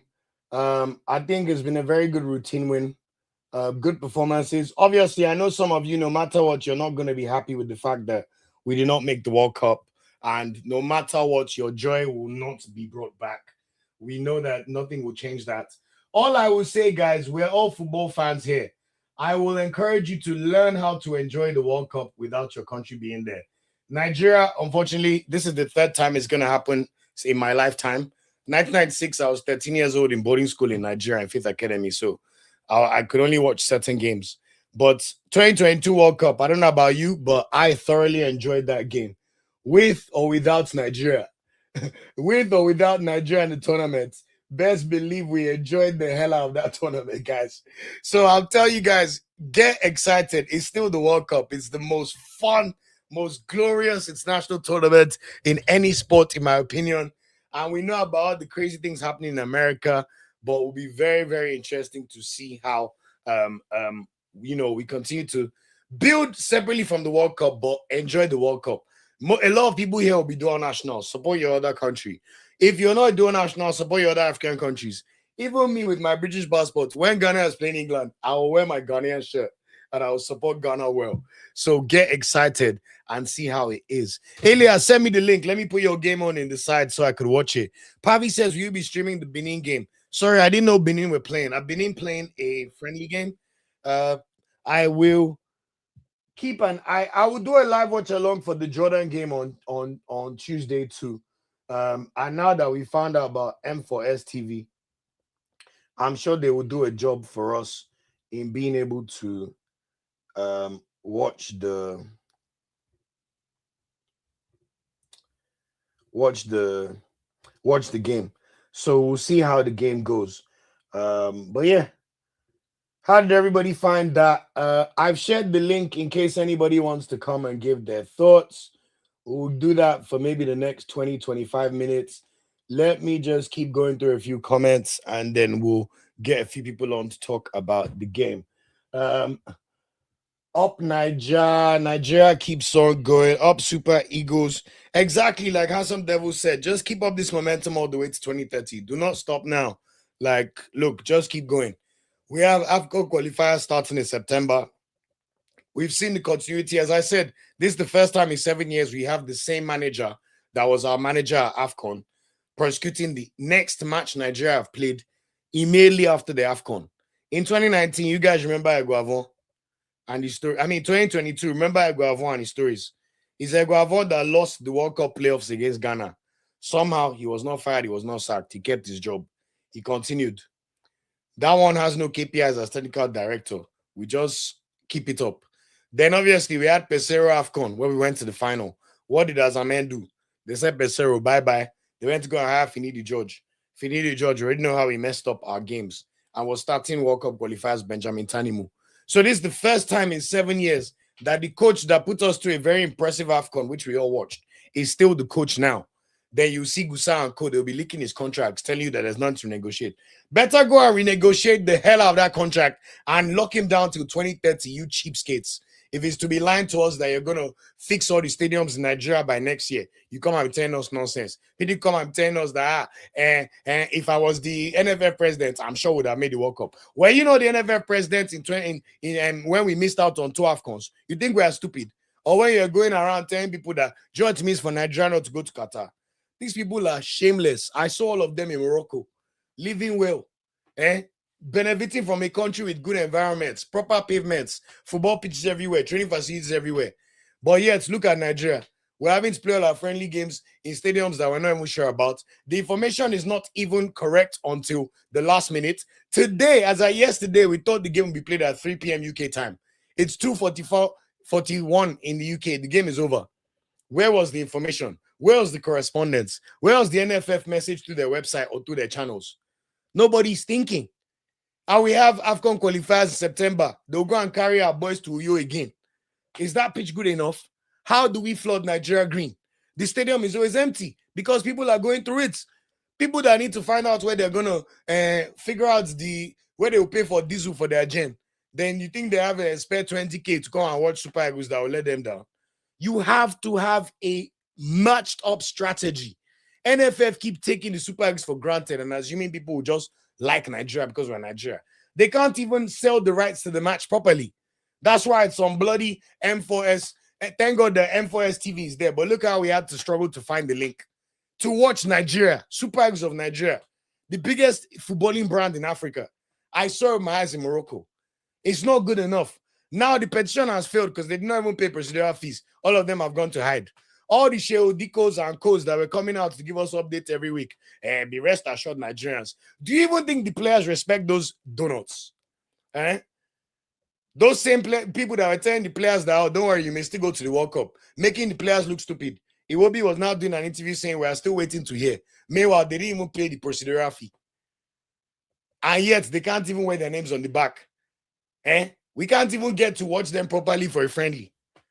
Let's keep deceiving ourselves, man. Then Pinnick will come out again in 2 months and tell us that stadiums will progress. He thinks we're forgetting Simo Bike's expo of those stadiums they went to go and build in his village in a country of 200 million plus. Let's keep deceiving ourselves now. Victor Osimhen is injured. Yes, we know. But why was he not included in the squad before the Liverpool game? Is it one rule for one, no rule for the others? But guess what would have solved this problem? Press conferences. We do not have press conferences if it's not AFCON or if it's not a World Cup qualifier. Nigeria is one of the few supposed tier 1 nations that will release a squad list without a press conference. So we have to make up the answers in our mind for why the coach has made certain decisions. A simple press conference would have cleared this up. Oh, we think Osimhen needs to rest. We know how important he is as a pillar to the national team, but we want to try some new players. Simple. Oh, why is nobody not in the team? Well, at the moment, he's clubless and not match fit, so we do not believe it's right to pick him up. Oh, can you explain your rationale for calling up these new players that you called up? What was thinking behind them? But we don't have it. Go and look at the disgusting NFF website. Nigeria Football Weekly's website is better than NFF's website. And I can say that because I know what we paid for our website versus their own. So just incompetence led all over. But if it's to be living big and going around and wanting everybody to call them sir. If you see when Nigeria is playing in Marrakesh, once all these so-called Azamen come to the lobby, they want everybody to come and be hugging them. Sir, sir, sir. Hey, Your Excellency. Someone says something at the supporters club. I'll come and read about them. Even those ones, incompetence. Where's the easiest way to join the Nigeria supporters club? You cannot tell. One Nigeria supporters club member collected $100 from me for a third place match for tickets he could have given for free. And he knew I was Nigeria Football Weekly. Thank God that the Mother Lookman's dad even saw me and gave me tickets for free. Can you imagine? So we're all doing ourselves. Later, this man will now come and tell me that I should platform him on the channel. But he will not know that I remember what he did to me when he could have shown a moment of kindness. So we're all doing ourselves, man. Let's just keep it going. You know, I don't... a word is enough for the wise, as they say. And what even pains me the most is Nigeria is a very wise country run by incompetent buffoons, by all elements, not just football, you know. So anyway, rant over. But overall thoughts before I do my normal review, which will come out as a later episode. Good performance from Super Eagles. We played very well. We saw some elements of Eric Shaw's continuity ball, at least in terms of his formation. We know that he's still someone that likes to play with two attackers, even though we saw him try to mix it up and try to play wingers today. I thought Nigeria were efficient with our finishing, especially with Lookman and also Chukweze's work in terms of the goals for Simon and Akwadams put the ball into the back of the net. I also like the fact that we're able to still build up through Iwobi. I like that we gave new opportunities to a few players, especially the new centre-backs, Fernandez and Chibike Nwaiwu. It's always nice when a lot of the people you report on a weekly basis, you get the validation that the coach is tracking them and then calls them up. So it's really good to see. You know, obviously, it would be nice to have seen Irasor or Filippo Tele make their debut, but we'll wait to see that in the Jordan game. I also thought we did a good job of containing the Iranian threat until they scored that one goal through the corner kick, which we can improve on. Iran did not threaten us at all. For the final 20 minutes after that, yes, it was a struggle at moments, and Iran naturally had the momentum because they're trying to get the equalizer.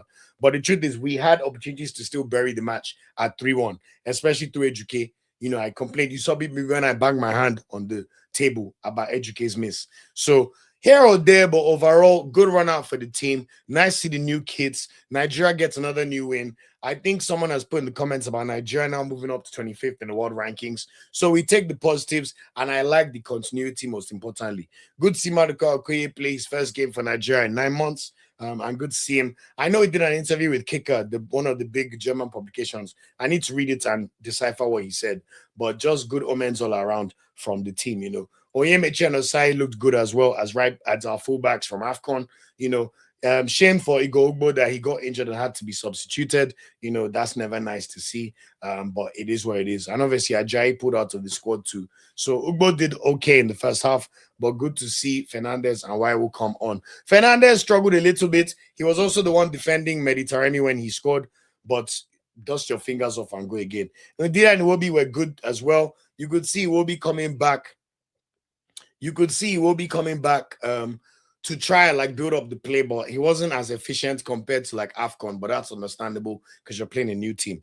Lookman was our best player on the pitch, I must say. You know, I also have to give credit to Simon and Chukwueze for their wing play. I thought Simon had a lot of bright moments in this game, and Akwaram showed that he can score and be a match winner for Nigeria in a game where Osimhen is not on the pitch. So really good omens all around from the team. Good to see other people get a run out.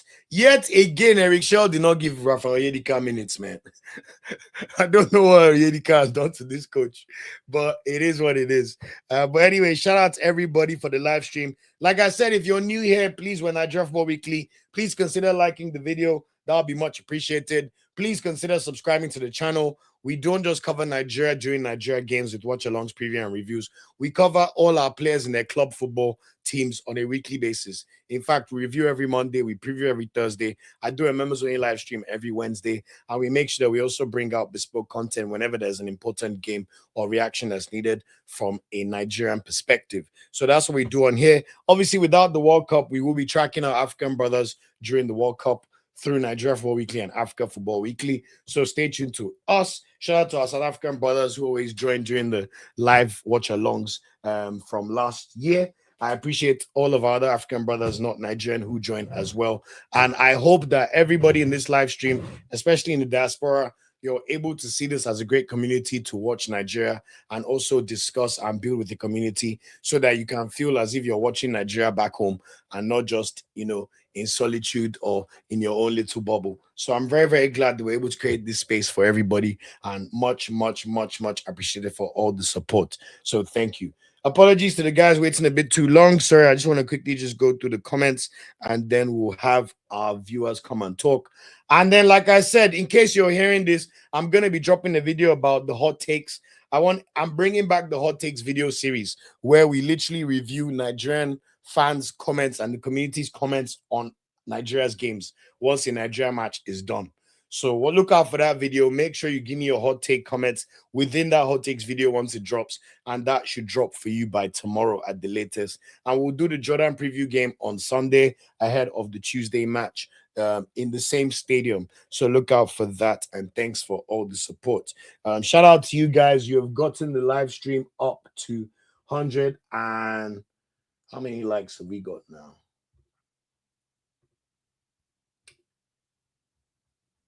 We are on how many likes? 139. Oh, wow. Thank you, guys. Much appreciated. Really, really appreciate it. And thank you to everybody. If anybody needs to go, I totally understand, but I'm going to get the guys to come on to join soon. Let me just go through a few comments quickly, guys. Benin game, Pavi. No, I won't stream Benin. Sorry, I don't have too much of an interest, but who are they playing? But I'll keep an eye out, though. I want to keep an eye out on I will say I always have an interest in all international football. So I tend to watch the highlights of every game. I've already seen the highlights of all the European World Cup qualifiers. I've seen the Bolivia highlights. I watched the first half of the Jamaica-New Caledonia game. Yes, I am one of those football junkie people. I watch France-Brazil, and I'll try and watch as many games as I can, even during the international break, because I just like to be clued up, especially in the World Cup. I like to know every team and how they're feeling ahead of the World Cup. But good one. Thanks, Handsome Devil. Said Nigeria is now 25th in the FIFA World Rankings. Iran drops to 21st. Yes, there's actually a website that tracks this all live at the moment. W's in the bloody chat. Shout out to you, Olufumi Amo. Oh my God, I haven't said W's in the chat in a minute since December. That's a big one. Hey, Sydney Bokwe, shout out to you, man. Good to see you again, brother. An okay game, I agree. Olu says Educate's time is up. He contributes almost nothing. I agree that until he figures out his final ball, it's all done. I totally agree. I think Educate needs to really figure out his next moves or how he's going to become like a decisive player of this Super Eagles team, especially because Hirasor and Otele are both left wingers as well. So I think Educate is literally playing with his food, and it might be time for him to leave the Super Eagles. Taiwo Okunade, thank you so much for always supporting. I appreciate you, bro. He says, not a bad game, but some players' time is up in the Super Eagles, like Chio Educate. I totally agree. I doubt he'll be called up after this, it must be said. Tolex, shout out to you, man. I haven't seen Tolex in a minute. The building process continues. Well said. Homo Economico says we need to scout players to replace Simon Educate. We had Irasor and Filippo Tele on the bench. I'm sure they'll be given debuts in the next match. Obviously, we still have people like Nathan Teller as well. We could potentially even go and get like Rio Gumoha, Nwaneri. There's a few options there to try. But I think Simon and Educate as well, I can see them being. But Simon played well today. So, but Educate 100%, he needs to go. Shout out to everybody for the likes. Beyond First Page said, I'll be hate watching Italy. Same, my guy. I'm not going to lie to you, especially after I saw that video of them getting excited after Bosnia beat Wales. And the funny thing is, guys, do you see Edin Dzeko still scoring goals for Bosnia at the age of 40? What the hell, man? What a hero. That was really good to see. So let's see how that game goes. Um, Olu says Ovie Fernandez was introduced at the beginning of second half. Yes, yes, yes, you're right. Sydney says Educate needs to know how to use the ball effectively. Same. He creates loads of turnovers for the team, putting pressure on defense. Yeah, but his final ball, honestly. Adua is Iranian. He says, Thank you, Nigeria, for this friendly match. Our country, Iran, is suffering too much, and football is not a priority for us, but we appreciate this opportunity. I totally understand, my brother, and love and lights to all Iranians. You know, we wish you guys well in the struggle, and we hope that your country is safe soon. And we hope you still get to play in the World Cup that you rightfully and deservedly qualified for, by the way. So let's see how it goes. Davichi says, Olu, do we still even have a traveling supporters club? I grew up hearing supporters club playing instrumentals. I heard them in Marrakesh, so I don't want to lie. They were there, but obviously not in as big droves as we would have expected. In fact, I met some lovely guys who created their own private sports club. I think it was called Nigeria Sports Travel Club. And I met them on the way to Rabat for the Morocco game, leaving Marrakesh. Really lovely guys. So they have a WhatsApp group. They try and travel the world to watch Nigerian sporting events, even like the UFC. So if Adesanya is playing and stuff like that, they will go and travel to watch that. But I know the supporters club are still there somehow. Uchechukwu Iregbu says, Pinnick wants to come back as an FF chairman. You are joking. That man has not, the evil he has done is not enough in his mind. Look for me, we'll fire an FF always, man. I always have their time. Always. Always. Remy says, I hope the situation in Iran calms and there's peace again. Exactly, yeah. We hope there's peace for sure. King Taddy says, well done, Nigeria. As an Iranian, thanks for a good game. Unfortunately, our manager didn't play a good enough team, and our conversion is a bit stupid, especially by not allowing Azmoun to play. That's what I was thinking. How the hell did your federation start fighting with Azmoun? Azmoun is like one of your most potent players, like your second ever top goal scorer. I remember him scoring in the last World Cup, and he's such a good player. And now they're fighting with him. It makes no sense. Olu, man, that your jersey rating, 5/10. That's harsh. Me, I like it a lot, 8/10. I'm trying to see if I can get Nike to send it to me before I have to buy it, but I'm not going to lie. With every passing day, I think I'm going to buy it soon. Shout out to everybody for the nice words. Prince says, nice one, bro. Big Sam says, nice one, bro. Shout out to you guys, man. Appreciate you guys all. Victor Jewale, shout out to you, my bro. He says, the nice watch along. Shout out to you guys. Wish you luck at the next AFCON, King Taddy. Thank you guys so much, King Taddy. Yeah, man. Just a shame we're not in the World Cup, but honestly, next AFCON, I will not accept anything less than winning. We have come second. We have come third in the last 2 editions. We've gotten medals in 17 out of 21 AFCONs. Enough is enough. Please go and bring gold. Enough is enough. So at least I'm glad on a positive note that we're sticking with Eric Shell, and he now has the entire cycle to work towards. So we have the Jordan friendly. We know that we'll play another 2 friendly games in June before the World Cup. We know that one of the teams rumored is already Portugal. I think that's likely to happen because it's likely JR Congo will be in Portugal's group. So they're trying to play a team. You all know how the World Cup goes. A team prior to the World Cup will try and play a team from the same federation as teams they have to play in their World Cup groups. So Nigeria will play Portugal and likely one more team. And then after that is straight competitive games. September, October, and November as well. So looking forward to that. But let's see how Eric Shell does. Thank you so much, Olive Dicky Ocha. She said, like the video, guys. Thank you so much. We're up to 153. So this has been very, very good and nice for you guys. FM sings. Good to see you, FM. FM says, good game. The chemistry of the team is getting better. Big up, Eric. I agree. Shout out to you, Emmanuel Osakwe. Osakwe? I feel like I know that name. Emmanuel Osakwe. Well done, brother. Nice game. I appreciate you, my bro. H said this morning, Cameroon narrowly lost 1-0 to Australia. Unlucky Cameroon. Oh, Cameroon are not going to the World Cup. That is shocking stuff too, mate. We need backups for Didi and Iwobi, says Iare. I think we pretty much already do. Like in a normal AFCON, we know Didi, Iwobi, and Oyeka are the first 3. But the back 3 behind them is literally Rafa Onyedika, Fisayo Delebashiru, and one of Tochukwu Nadi or Ebenezer Akisomero, in my opinion. And that's minus speaking about Anthony Dennis or David Moses. So I think we have options. It's just a bit peculiar that Eric Shaw did not invite any of the up-and-coming midfielders for this game. So that's why Ndidi and Iwobi both played. But we have backups coming for sure. Nero says Delebashiru is also a player that doesn't need to be called up again. Couldn't be contributed anything meaningful to this game. Now, Nero, this one is where me and you would disagree. Everybody on this channel knows me. I'm a FDB supporter. Big fan. Before Nigerians took time to even care about the AFCON or World Cup qualifiers.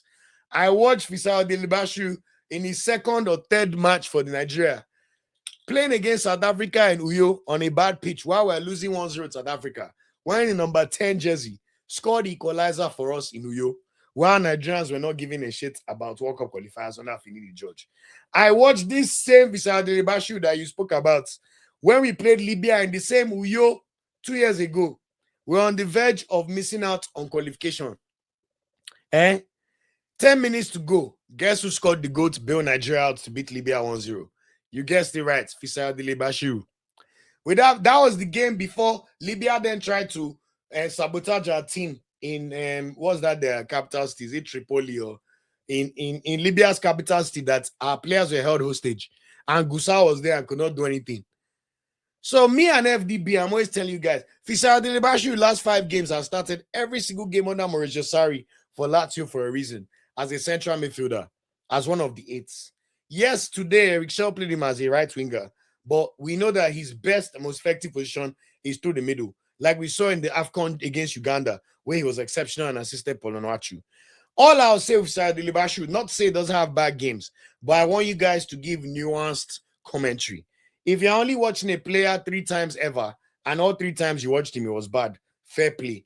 But this is a player that I've watched do decisive things for Nigeria when we did not even deserve the bailouts. So he deserves backing. And I'm telling you, Fisayo Delibashu, just keep watching. This guy is going to be in Super Eagles for the next 5 years, whether anybody likes it or not. So get behind the program. Today, I don't think we can judge him properly because I don't know what your stream was looking like. But mine, every time Sarah was on the ball, the cameraman's picture was cut off from the ball. So we couldn't even judge his actions as well. So Fisayo, trust me, is a very important player. Very important player. About to probably win the Coppa Italia. He may even end up going back to Europa League. And also, he's Nigeria's most versatile player. He can play right winger. He can play central attacking midfielder. He can play as central midfielder and play them well. So I have to respectfully disagree with you on that comment. It's Dami 18. Shout out to the Nigerian Aussies, man. Dami says, we Nigerian Aussies stayed up to watch the game. We loved it. Thanks for the watch along. Okay, we appreciate it. Thank you so much for that comment, and I appreciate you. I think I told you during AFCON, Dami, that I lived in Australia for a year when I was in university. So I lived in Brisbane, sunny Brisbane, Vegas. So I'm very jealous of the sunshine you guys are living like, but it's so far, man. But much love for watching. Tyro says, Nathan Tella, Shola Ogundano, Yirasor can replace Ejuke. Nathan Tella is a very unfortunate player to have only 2 caps, but because they really believe in him, man. He just signed a new contract 2 days ago. So I want to see what's not correlating and where we can actually see this guy.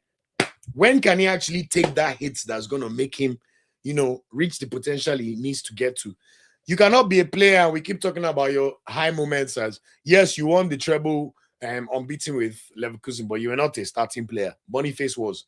And then prior to that, your most important moment was scoring 17 goals in the championship for Burnley to get promoted to the Premier League. So something needs to shake out there. Uche Chukwu says, hopefully Bosnia doesn't break Italy's hearts.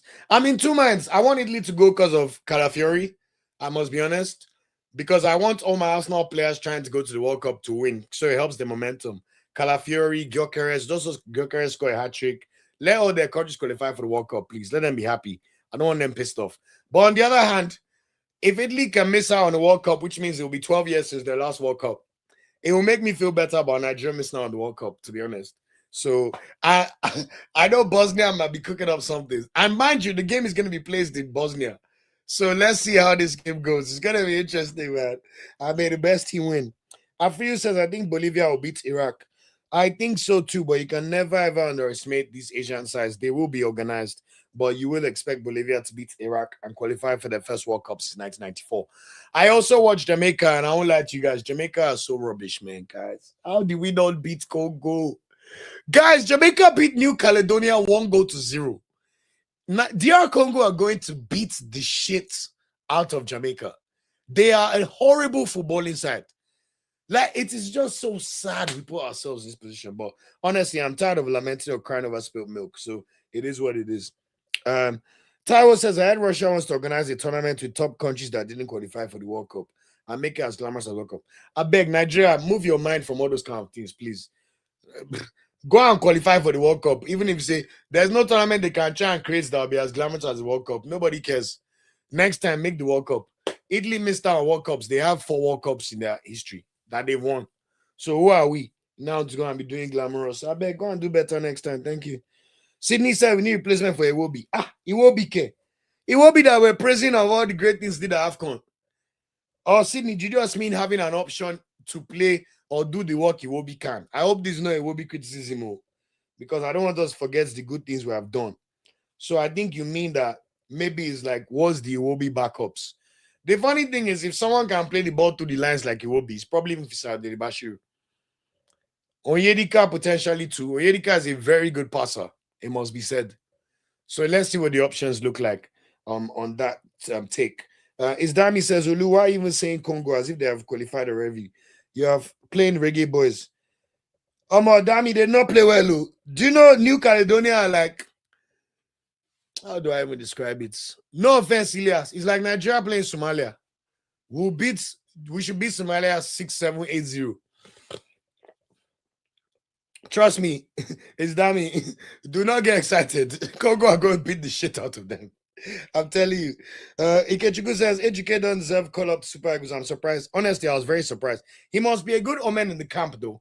And I must say that being in Marrakesh, he has a great relationship with Akko Adams. And Ejike was very lovely to me. When we tried to speak to him and take pictures, he was wonderful. So maybe there's a bit of that, give or take, especially because the other people coming are not yet like fully brewed. Otele is new. Girasor is new. There's another person in my brain. Sani Suleiman at Leipzig. He's not yet playing for Leipzig. Maybe next season when he's playing and starts games for Leipzig, then we'll see him start games all the time. Then we'll move up the ladder. So a lot of things to be excited for, and we'll see how it goes. Da Vinci said, Olu, do you think we really need a direct backup for Osimhen, as Akko is more of a supportive striker? I think this may be the reasoning for Shell leaving VO9 out. I don't know what you mean. I think we need a backup for Osimhen for sure. You could argue there's some people that can do the work Osimhen does, not as well as him, of course. But Kodari can put his body about. Obviously, his hold-up play is nothing as good as Osimhen. Onuachu's build-up play has gotten better, I must say. And right now, you say he's probably the closest we have to Osimhen, because aerially, Onuachu's quite good. He can move his body about. Obviously, he cannot press anywhere near like Osimhen, but he's also good with his hold-up play. The likes of the Gift Urbans of the world, the Rafael Simis. I also think Terry Murphy is in a position where he's about to win a Portuguese league title and play in the Europa League. So I want to see Terry Murphy ushered back into the national team. I think when I look at the options, I would even put Terry Murphy as the 4th option. Osimhen 1, Akko Adams 2, Paul Onuachu 3, Murphy 4 for me right now. Between Aroko Dare, Urban, Sadiq Umar, Taiwo Awoniyi, Rafael Simi, Boniface, Dezas, Yana Cho, Eleni Kena. We have a lot of players that are doing okay-ish, and we'll probably be starting strikers for a country not named Nigeria. But the truth of the matter is, I still think when you look at how well Onuachu is performing and Murphy is hitting up now, we have the backups. But of course, nobody is as good as Osimhen. The game changer, I still think, or the joker in the pack is still Boniface. Because if Boniface can figure out his career and go back to a big club, and next thing we know, we're seeing him in all the right environments. Look, I think there's a world where Boniface and Osimhen starting as your starting strikers. If Boniface performing like the treble 2024 season with Leverkusen, then we could see a Boniface like we haven't seen in a while. In fact, that's what's even inspired me to get that small picture. I don't know if it's ever been visible in the videos, but I have a small picture of Boniface right here for his exploits from that year. I thought he'll push on, but it's a shame. When you go to Werder Bremen and you can't even score a goal, then that's when we know that there's issues and things are not the same as usual. So I see what you mean about having a backup option. Shout out to you. Okay, last one before I get my guest on. Babatunde said, what's the update of Benjamin Frederick? Bro, I'm waiting for Frederick updates, man. He's still injured. Like Brentford, I've checked Denda. We thought he'll be back in February or March after he missed AFCON, but I just feel so sad for Frederick. This is a player that we know how well he performed against Gabon and Congo and South Africa and Lesotho. This guy was already giving us generational performances as a centre-back. And can you imagine if he got to play in AFCON? He may even be back in the Brentford squad now. Who knows? But like I've told you guys before, English media do not watch anything outside of England. That's why you can see someone tell you that I did not know who Christian Kofani was until he watched Leverkusen play Arsenal. As if Kofani has not been playing for Leverkusen all season, and Kofani did not start for Cameroon at AFCON and scored 2 absolutely brilliant goals. So everything Benjamin Frederick is doing for Nigeria, just know Brentford are not even away, or at least judging it the right way. So let's see what happens with Frederick, but we need him to come back. Thank you for that, Afriyu. New Caledonia are a team that New Zealand beat 3-0, so they are no match for us. United fan, I know what you're trying to say with your sentiments. Let's get sentiment out of it. You can't say, how can you even mention Aroko Dari as an option for Nigeria? One of the most average strikers. You can say that, but the fact of the matter is he plays in the Premier League right now. He has been called up for half of the last few squads that Eric Shell has played. He actually has scored 2 goals for Nigeria in the last 9 months, which a lot of attackers in Nigerian colors cannot say they have, And whether he likes or not, he still has a bit of about him and performs in good games as well. You have to ask caveats that he played for one of the worst teams in Premier League history. I'm not saying he's a great striker, but to act like Aroko Dari is not an option or doesn't have certain things about him, that's just disrespectful to who he is as a footballer. So remember, we're here to be nuanced. I don't ever want to just be rage bait or saying things that's not based on logic. Even Ejuke, I like Ejuke as a person, but the truth of the matter is Ejuke has 1 goal and maybe 1 assist in the league this season for Sevilla. He plays from the bench every single game and is yet to be decisive. Yes, he scored a great goal for us against Gabon, which unlocked a lot for us in that match. But since then, we saw Ejuke have a terrible AFCON. So we're just trying to be objective here. That's all, please. I'm never trying to come from a wrong place. So let's just be nuanced about it, man. Adedamola says, Awoni is closest we have to see, man. He's a hard worker and presses well. I hope he gets back to the team. Me personally, I hope Awoni never plays for Nigeria again. No offense. Awoni's level, we know the level. I love him as a person. We love everything that happened to him. He was Starboy of the Week last week. But look, you don't see England praying for Calvert-Lewin to come back into the team when they know the options they have. All the other options I've mentioned before Awoni. Awoni in the last 2 years, his career has been very stop-start. We have to be honest about it. So let him build up to a place where it's too big to ignore. If Giftaban can have 8 goals in Syria and is being ignored, why is it Taiwo Awoni with 2 Premier League goals that will not be, or Aroko Dari with 2 or 3 Premier League goals himself? So it's all nuanced, but we keep seeing how things go anyway. Taiwo says Eric Shell is okay, but he's very poor at player selections, rotation. Cameroon played a friendly earlier today, and 85% of players invited are new players. I highly disagree with this statement, Taiwo. I don't get the points. First of all, I don't think he's okay. He's more than okay. We watched AFCON together with our eyes. We saw Nigeria perform in a way we haven't seen Nigeria perform in 20, 25 years. So let's stop the cap. Also, World Cup qualifiers. He almost took us qualified for the World Cup in spite of the NFF and in spite of Pesero and in spite of Finidi George, if we are being brutally honest. So I really disagree with that. I also think saying he's very poor at player selection rotation is a very, very terrible framing. You can say he has room for improvement in terms of his backup options and making substitutions. But to say he's very poor at player selections when you watch Nigeria finish third in AFCON and have to lose by cheating by Morocco on penalties, and we were on course to score the most goals ever in an AFCON, it doesn't relate to me, my bro. Even in the games in AFCON, when we needed to rotate, we played against Uganda, almost an entirely new squad. We still put Uganda to the sword, So I really push back on that statement. I also think the difference between Nigeria and Cameroon is Cameroon are a lost federation. Eric Shaw has the right to still survey his team for continuity and play a lot of the players that he played in his last game. People forget Nigeria's last game was literally AFCON. So I think it's very unfair to say, because he's not blooding new players like you'd have wanted to see, he's very poor at squad selection. I think that's a terrible framing of that information. If I was a CAF body member or like UEFA body member approving like a statement on a report on a coach, I would highly disagree with that. I disagree massively. Yes, even with that statement, he still tried Nwaiwu today. He still played Fernandez today. They both made their debut, So in terms of still trying players, he still gave it a good go of trying to blood players in and see how things go. Okoye was coming in for the first time in a long time as well. And I think he felt need to still keep some continuity, especially with Osimhen not being there and playing Lookman first. So those are some of the things I see. Yes, you can say you can want to see more rotation. Like maybe you have like Cyril Sora, Philip Otele. But that framing, Taiwo, usually give me great comments, man. I disagree with that one, I have to admit. RP says, well done, Olu. As I said it, your criticism against the leadership of Nigerian football are very necessary. I wish competent and visionary people could take over the reins of leadership in every sector of the country and not just football alone. Hopefully, one day, man. Da Vinci said, guys, let's invade Frederick's page and send him DMs of love and encouragement. That would be nice, man. Please tell him. Afriyu said, when he come back to Nigeria, is like a washed Calamus come back to England. That's not a bad comparison, you know. That's not a bad comparison. I like that. United fan said, you need to stop using this league hierarchy as a way of judging player quality. Tolu play in Prem Demon. United fan, if that's the nuance that you got from that comment, then my bro, go and run your own podcast. The way people be talking to you sometimes, you need to stop. Who are you talking to? I don't understand. Like, obviously, I provided the nuance. I'm aware that he's not doing that best in Wolves, but this is a player that did very well in Belgium last year. That's the same thing we saw Pononachu do in Belgium. And I don't have to agree with your opinion. That's why you can come on and give your take on your opinion too. We don't have to agree. It's not a one-sided vision at all. This is a community and a church for everybody, so we can agree to disagree.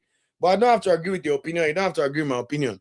But it's me that created the podcast and doing the work to put it on. So I've earned the right to run the show how I like and say what I like. And I hope you continue to like it. But of course, if anything I say annoys you, please forgive me. You know, we're not perfect. So that's all. Hey, God. You need to stop. Hey, God. It's okay. I appreciate the apology. Hey. Anyway, let me get my guest to come and talk. Last three comments that will get the guest to talk, and then we'll wrap up the live stream. I want to say a big thank to everybody for joining this live stream. I forgot how much the live streams do well whenever Nigeria is playing. And honestly, it means the world to me. We've got over 15,000 views for this live stream, and I want to thank you. I mean, no single super chat, you know, it's okay, but I still appreciate all the support, and please watch, like, and subscribe. Thank you. So final three comments before I get a few opinions on Ojo Samuel Okpeyemi says, I think the NSC will try and activate the wildcard option to get the World Cup if Iran actually pull out. Nobody should mention World Cup and Nigeria again. Are you not tired? Are you not heartbroken enough? Have you not seen the failures enough? You are still saying you think NSC. What has the NSC shown you that competence are doing? No, please tell me. And I met the DG himself, that one that promised me tickets for Morocco game. The day now came, he went to ghost me after telling me, don't worry, I got you. Doing big man. He saw my outfit. He saw I speak in a bit of an accent. He's like, oh, this guy looks different. He said, oh, I like the way you dress. I said, sir, I don't have tickets for this game. He said, don't worry, I got you. Please, Samuel, for your peace of mind, do not let these people gaslight you, man. Anything you hear from the NSC and NFF, do not believe. Incompetent one, incompetent two. That's all I'll say. Don't waste your time. Thank you, Tony Lawal, for your comment. I appreciate this. No one is paying attention to the fact Eric Shell is yet to lose a match in normal time. I think he's a very decent coach. Very, very decent coach. More than decent. In fact, I can't believe the arrogance of Nigerians telling that Eric Shell is okay. When you watch the same team be coached by Pesero, you watch the same team coached by Finidi George, you watch this same team coached by Genoro. Even though Genoro is getting us to World Cups, do you think if Eric Shell prosecuted this entire World Cup qualifiers and was already Nigeria's coach 1 year before World Cup qualifiers started, do you think we'll be in this predicament where we are beating a team that is 20th in the world and we know we should be in the World Cup, but we're not there because of incompetence? And then people like Samuel Okpeyemi are allowing the NSC and NFF to gaslight you and tell you that there's a backroom door you can get in there. You should be calling out their incompetence. They're the reason we're here. But and thank God they could not get Esther Code to go and carry out their sweeties to America. Can you imagine how they would have chopped life? Please focus your anger on the right people. Don't let these people gaslight you. They will now be throwing these distractions for you to be deceived that there's another way Nigeria can get into the back door. It's all cap. All cap. They wasted our time. They couldn't even pay procedural fee. Useless people. Useless. Afriyu, Nigeria won't get battered like Portugal again. Thank you so much for that comment. That match happened under Pesero. I promise you, Nigeria, Portugal in June. With Osimhen or no Osimhen, we can never lose 4-0 again. I will never forget that match. I remember just thinking to myself, how did we become this useless? So thank you so much for that, Afriyu. Afriyu, you have very good knowledge as well. I agree. Adedamola says, I only had injury problems. Getting back for fitness. You're right. So we'll see what happens. Sidi Bogwe says Eric Shaw has done very well. I like his football. Same here. In fact, I don't think anybody should complain about Nigeria, honestly. Taiwo, I'm sure he has his reasons. Me too. I wanted Akisomiro. But if you are being honest, if you say you don't see why I couldn't invite Akisomiro and Tochukwu Nadi, you are being naive. Tochukwu Nadi since AFCON has played less than 50 minutes of professional football. So Taiwo, please, let's be honest now. Tochukwu Nadi since time from Marseille, how many minutes of football has he played? We track them every week, so we know. And I know you're always on the podcast, so you listen. How many minutes of football has he played since January? Less than 60. And that's who should be called up. Akisomiro has lost his place in Pisa, who are the worst team in Syria alongside Verona. Before AFCON, he was starting every game. That's why I was rightfully called up. Since then, he barely plays. Here or there, maybe he's had like 4 substitute appearances. He's definitely not playing more than 150 minutes. So if you say you don't see why he could not be, I'm pushing back on that and tell you why that was the case. Do you understand, my bro? So let's be objective about it. You can say they didn't give them playtime in AFCON, but they did not deserve. Oyedika, I can even understand your Oyedika one. But we're winning the game, and he still has to make decisions based on how we perform. I don't think we should still remember that he's the coach, and he has to still remember the game states. Me too, I want more rotation, fair. But call him a poor coach and say it's very poor player selection. I think that's a very, very bad assessment of what he's doing, to be honest. No offense, Tyrell. Ovie, shout out to Ovie. Say Education should be left out from the team for now. I agree. He needs to go. Abby, thank you for this comment. False hope and Nigeria is 5 and 6. World Cup has gone. Guys, remove your mind. Samuel Payemi is still giving us permutations. If Denmark, Turkey, and Italy qualify directly, that leaves Nigeria's top ranked team. I am saying this because the Iran and star manager talking at TalkSport of FIFA and Italy. Now I hear you in terms of our ranking, but the honest truth is, if Iran pulls out of the World Cup, an Asian team is going to take their place. It just makes common sense. Based on the permutations, the draws have been also factored in based on your region. I don't know when Nigeria trying smashing. Somewhere, honestly, if we get to the World Cup, I will personally give you £200. Me. But please, I'm begging you, let this be the last talk on this page about World Cup. Like, it's enough. I feel like you're harassing. It's not just you that is spinning, it's spinning everybody now. Because what's this? Like, we need to let this thing go, man. I'm serious. We really need to. World Cup issue. Serious hangover. Serious one. As some devil said, even so, Iran is not from Africa. Thank you. So FIFA will pick another country from his conversation. Exactly. It will take people from their conversation. That's just the common thing that will do. I feel said, what about that boy from Paris FC that Simon's persuading to join Nigeria? Who? Is he Kole Osho? Let me get the name and let me know. And hey, Prince Gel 8967, just before we ended, came to save the day. Now, God will bless you, your entire family, your entire lineage, as you bless me today with the super chats out of everybody, for you to still take money out of your pocket and give to me. May God continue to bless you. May your cup never run dry. May whatever you desire over the next year and beyond come to fruition in the mighty name of Jesus. God bless you so much, and thanks so much for the super chat.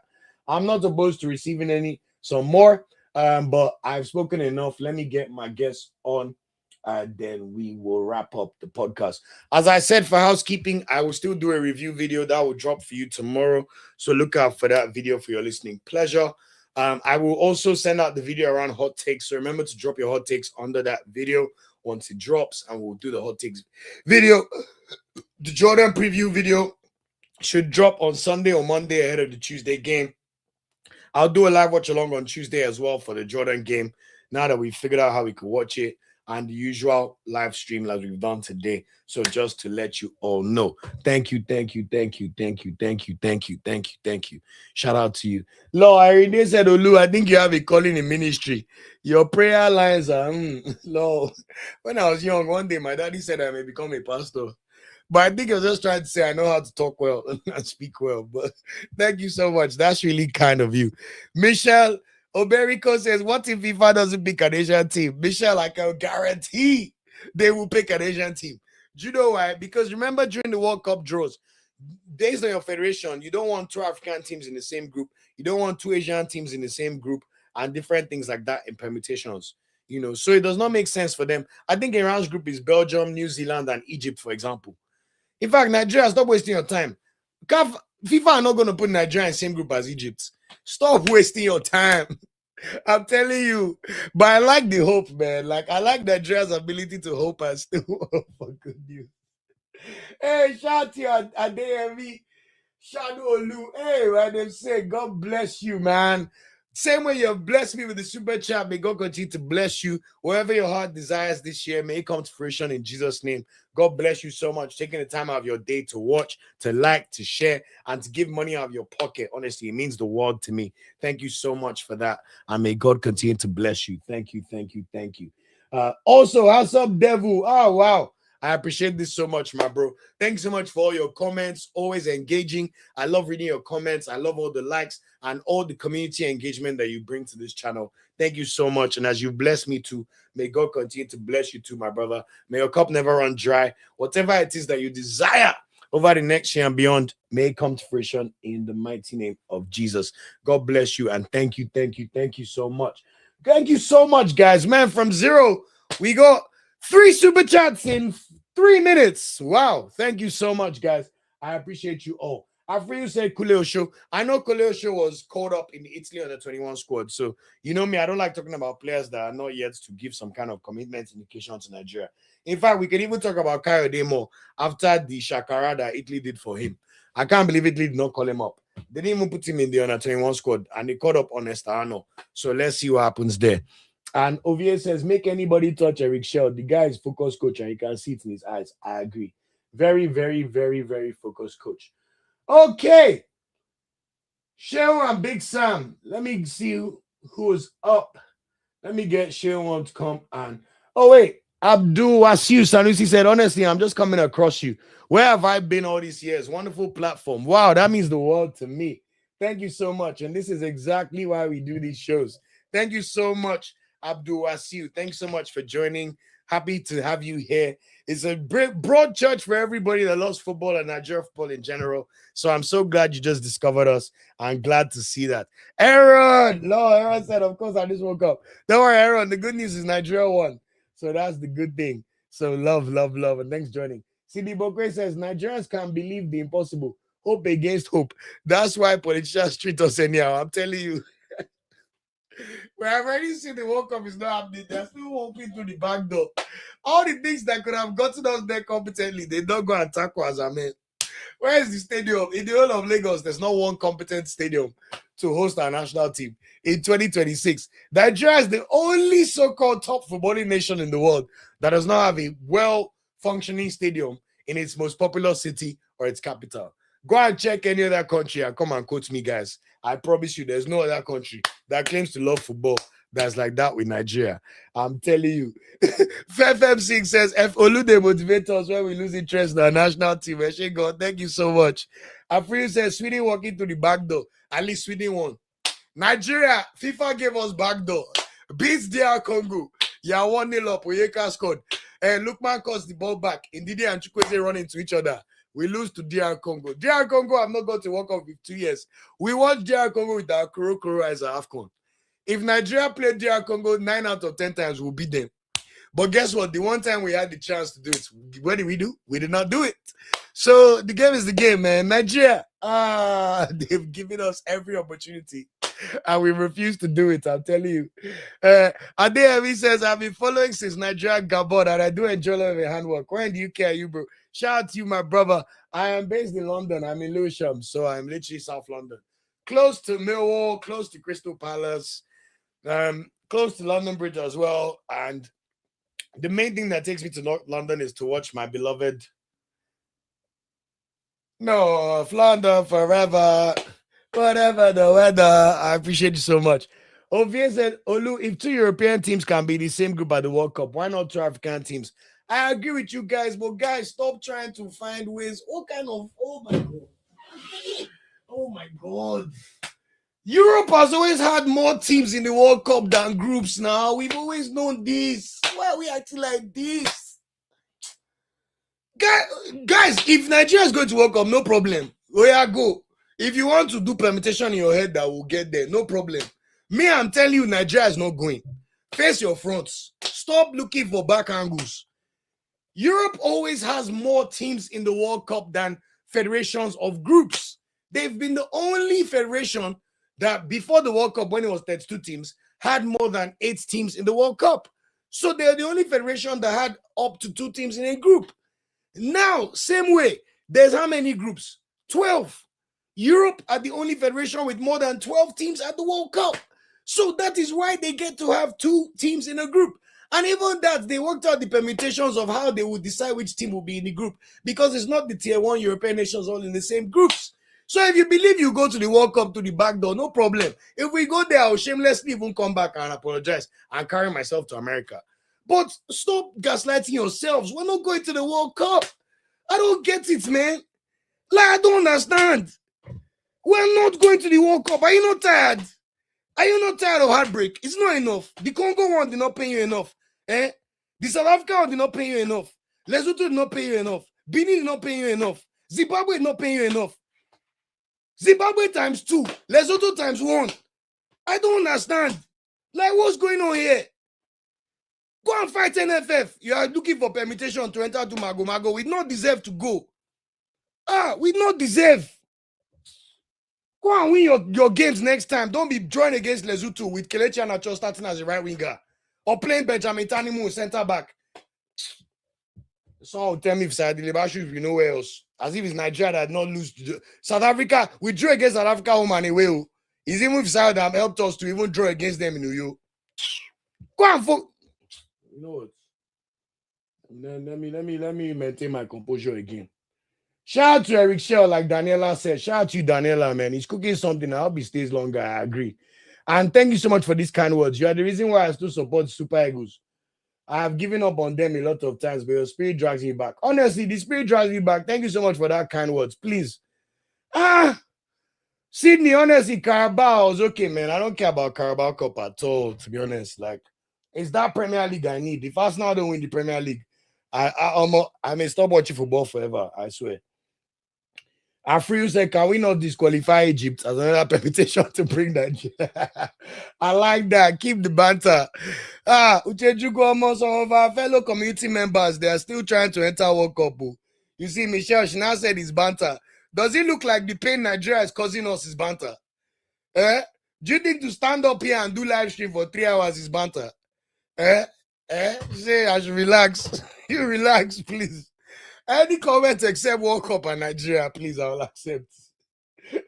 Taiwo said, please, can we tell Iran that it's Super Eagles that defeated them, not Nigeria? Lord, that is funny, Taiwo. That is actually funny. They gave Africa 9 slots plus extra. Nigeria not qualify. When there was 3 slots, Nigeria is qualified. When there was 5, Nigeria is qualified. There's now 9/10. Nigeria not qualified. You are telling me about backdoor. Thank you, Ty. If I would have 11 African teams, Ovia says, you are close to me in London. We go there aligned. That's for 6 nice. Nice, I do. Nice, man. Nice for life, man. Always. Ojo said, I'm so sorry, Olu. If you think we are disturbing, you're not disturbing me at all, oh. You're not disturbing me at all. You're not disturbing me. Don't mind me. I'm just passionate. I'm just saying NFF are gaslighting people. Look at what Samuel said. If you think we are disturbed on this matter, my mom, who is a retired NFF staff, told me this about what the Glass House are up to.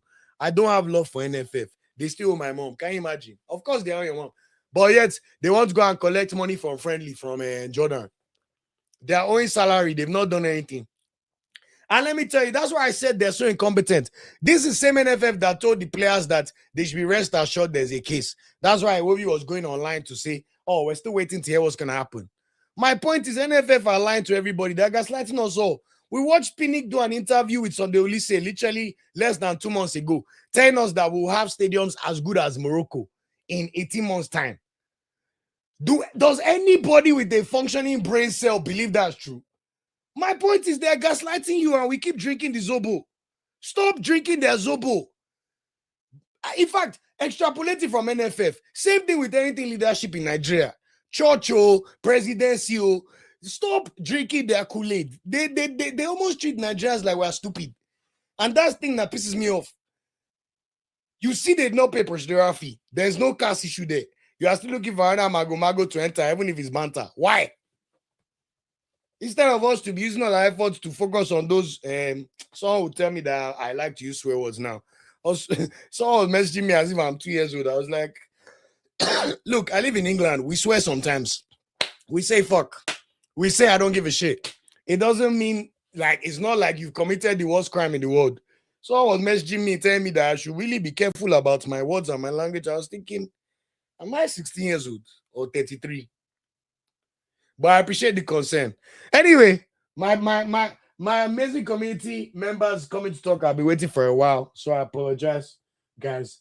No more over passionate talk about the NFF for now because they'll get me on a tangent again. Da Vinci, I have no idea about the record though, but Eric Shaw will be getting close, at least competitively, you know. And that's why when someone says he's a poor coach, I can't understand it. You've not watched your national team lose in 90 minutes to any team in a competitive match under this guy. Just imagine what he can do with time. Olympics are coming. Let's see, man. Olu, does it feel like NFF have just got to worse over 10 years? When the FIFA's law of government interference started? This law of government interference law has been there for the past 20, 30 years. But it definitely feels like NFF has gotten even worse recently. That one is 100%. Like, I don't think I deny that one at all. So let's see what happens, man. And then we just keep going. But I think the biggest problem is our NFF is a reflection of Nigerian society. You can see when I left Nigeria in 2009, there are things that we thought were already bad. And we thought, wow, it cannot get this worse. But when you compare Nigeria now, exchange rate wise, I lived in Abuja for 3 years. We didn't have a generator. 2001, 2003. I can't even imagine in Nigeria where you can live without a gen or inverter today. They used to announce on TV before they take lights. In Lagos, in Abuja, I saw it with my eyes. You know, but when you look at where Nigeria was just 10 years ago versus now, even the purchasing power of the average Nigerian, just your ability to even live, your quality of life, do certain things compared to now, is the same thing we're seeing with the NFF. There was a time at the NFF where missing the World Cup genuinely felt unforgivable, and you felt it. After 2006, when we missed the World Cup on goal difference, on head-to-head, we qualified for the next 3 straight World Cups, and we had already made the previous 3 World Cups. But now you are seeing a culture of mediocrity seeping. This is how it starts. All of a sudden, you miss the World Cup. You've now missed another World Cup. Next thing you know, it'll be 12 years before you go to a World Cup. If there's no consequence for bad behavior now, you can now see how that mediocrity will continue because you don't accept better standards. So that's why when someone like me is saying names on the back of their shirt, then someone is telling me that, Olu, stop complaining. It's not that uncommon. You see why I have a lot of problems with that because it does not make it right. 2 wrongs do not make things right. And that's what I'm trying to say here. Thank you so much, Michelle, for the kind words. We love your passion. Where's Sam? I wanted Sam to be on here. Oh, I'm so sorry.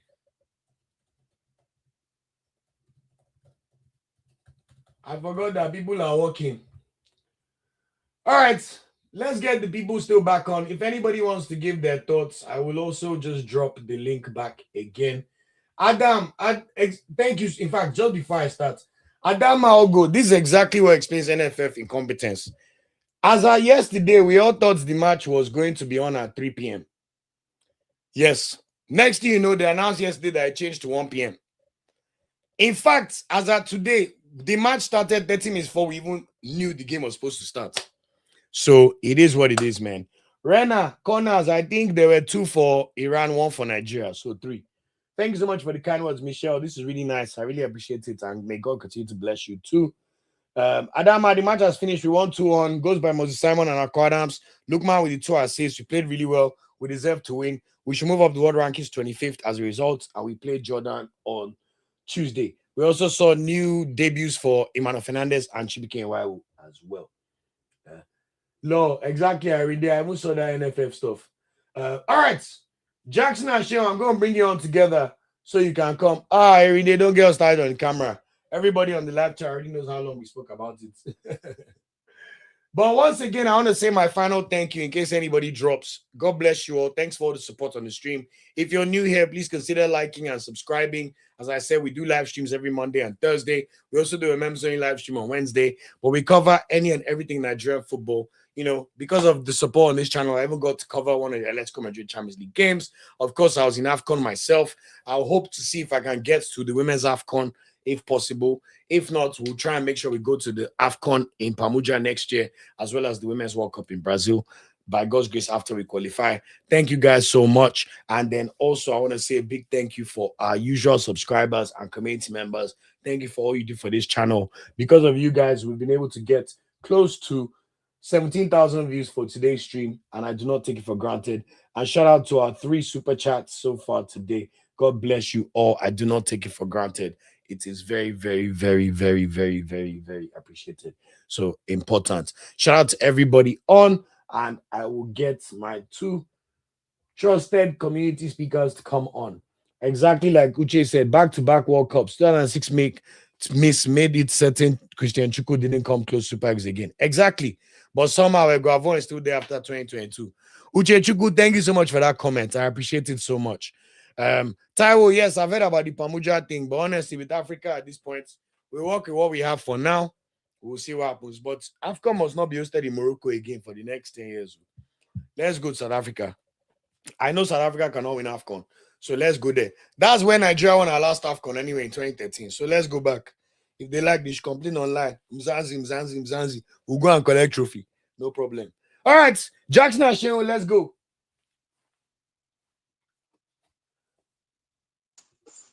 Yes. I know I started working. Guys, good to have you on. How are we feeling? What's up? How you feeling, Sheo? Do you watch the game? What's happening now? Sheo, you're very low, by the way. I can't hear you. I just talking without download. So what's happening? Thank you. That's my I want brother. We have to talk.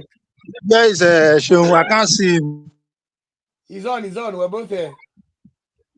Okay. Nice game today. Beautiful game. I think So, I bro, enjoyed it. how you doing? Fine. Can you hear me, Olu? I can hear you. Yes. I can hear you. First of all, my thoughts on the game. So Game my was okay thoughts. for me. Was okay for me. The game was okay.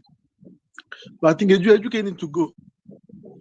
I want to leave that boy alone. That guy. Educate is done. He's done. He's I done. think we all agree on that one. And also the defense line is a bit okay. It's a bit okay. I expect to see Oteli and Eraso in this game. I don't know why. Simon's try. My overall score is, let's say, 5 or 6 over 10 for me. We're not clean sheet. Man, look a bit shaky. The game is a bit shaky sometimes. With the ball in his feet. Harsh, though, I won't lie. Hello? Can you hear me? Yeah, go ahead. Mama look shaky with the ball in his feet a bit sometime in the game, but and it's okay. Everything was okay. About you as the man, leave them. Just leave them. Leave them. No any World Cup. I'm not going to any World Cup. That one is past. That one is past dream. Forget about that one. Overall, the boys tried very well. Good win at least. Under Shea, I play like almost 20 games now. Without a defeat in normal time. That's good. That's good. The man is trying his best. And also, what else? Anyway, Olympics is coming. They give me the contract for your contract maximum. I Let him agree. be the coach of the maximum contract 4 years. And also, Kuzo should go. Amadu want to come back. It's true. Amadu want to come back. It's true. He's trying to come back. Someone's coming. It's trying. It's just true. But nobody can challenge Amadu, right? Amadu Pini. So, yeah, but it's better them that can challenge him. Fine. And we saw Abi. All of them should go. We need like Igama needs to go through. Igama needs to go. Igama try. He should go. He's done enough for football. So that's really my do, So quickly, can I quickly come in? Come in. One sec, Before I guys. Wait, 1 second. Okay. Adama, oh my God, thank you so much, Adama, for the super sticker and super chat. God bless you so much, brother. As you've given me these £5, may God continue to bless you. As you bless me, may He continue to bless you. May your cup never run dry. May all you desire when Amen.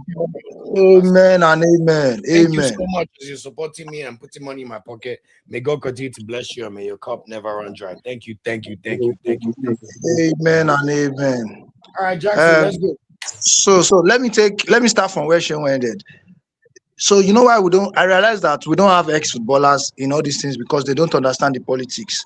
The few ones you see there are those ones that know the politics. That's why you will still see Eguavon there. It's just that he just needs some few good eggs around him. If Odegbami joins him, for example, Shegun Odegbami joins that club, we will know that we will see a difference. But when you have one ex-footballer in the midst of politicians, what impact is he going to make? There's only so That's one much you problem. can do. Yeah, there's little so much can because he needs to feed his family. Let's be fair. He's appointed as the technical advisor. So if there's no coach, he takes over. So we just pray that they don't sack Eric Shell and he remains as technical advisor and stays there. Then get someone like Odegbami, the likes of Okocha, or if Fashanu can wake up again and decide he wants to come back and see how we can run it. Because even in the other African nations too, the ex-footballers, they don't know how to run it because they don't understand the politics of the game. They don't understand the politics of the game. I was listening to something yesterday and they said, what's his name? Rivers United, the club of Affinity George Crouches. At the moment, they played, how will a team play 4 away games on a bounce? And you are saying you do not expect them to lose. How will a team in Nigerian League play 4 away game on the bounce? And you are saying they did not do well. People were condemning them that they did not do well. I'm digressing a bit. You travel from Lagos from Ibadan, you go to the north, and you are saying they are used to traveling by road to play 4 away games. That's madness. And you expect them to pick results from it.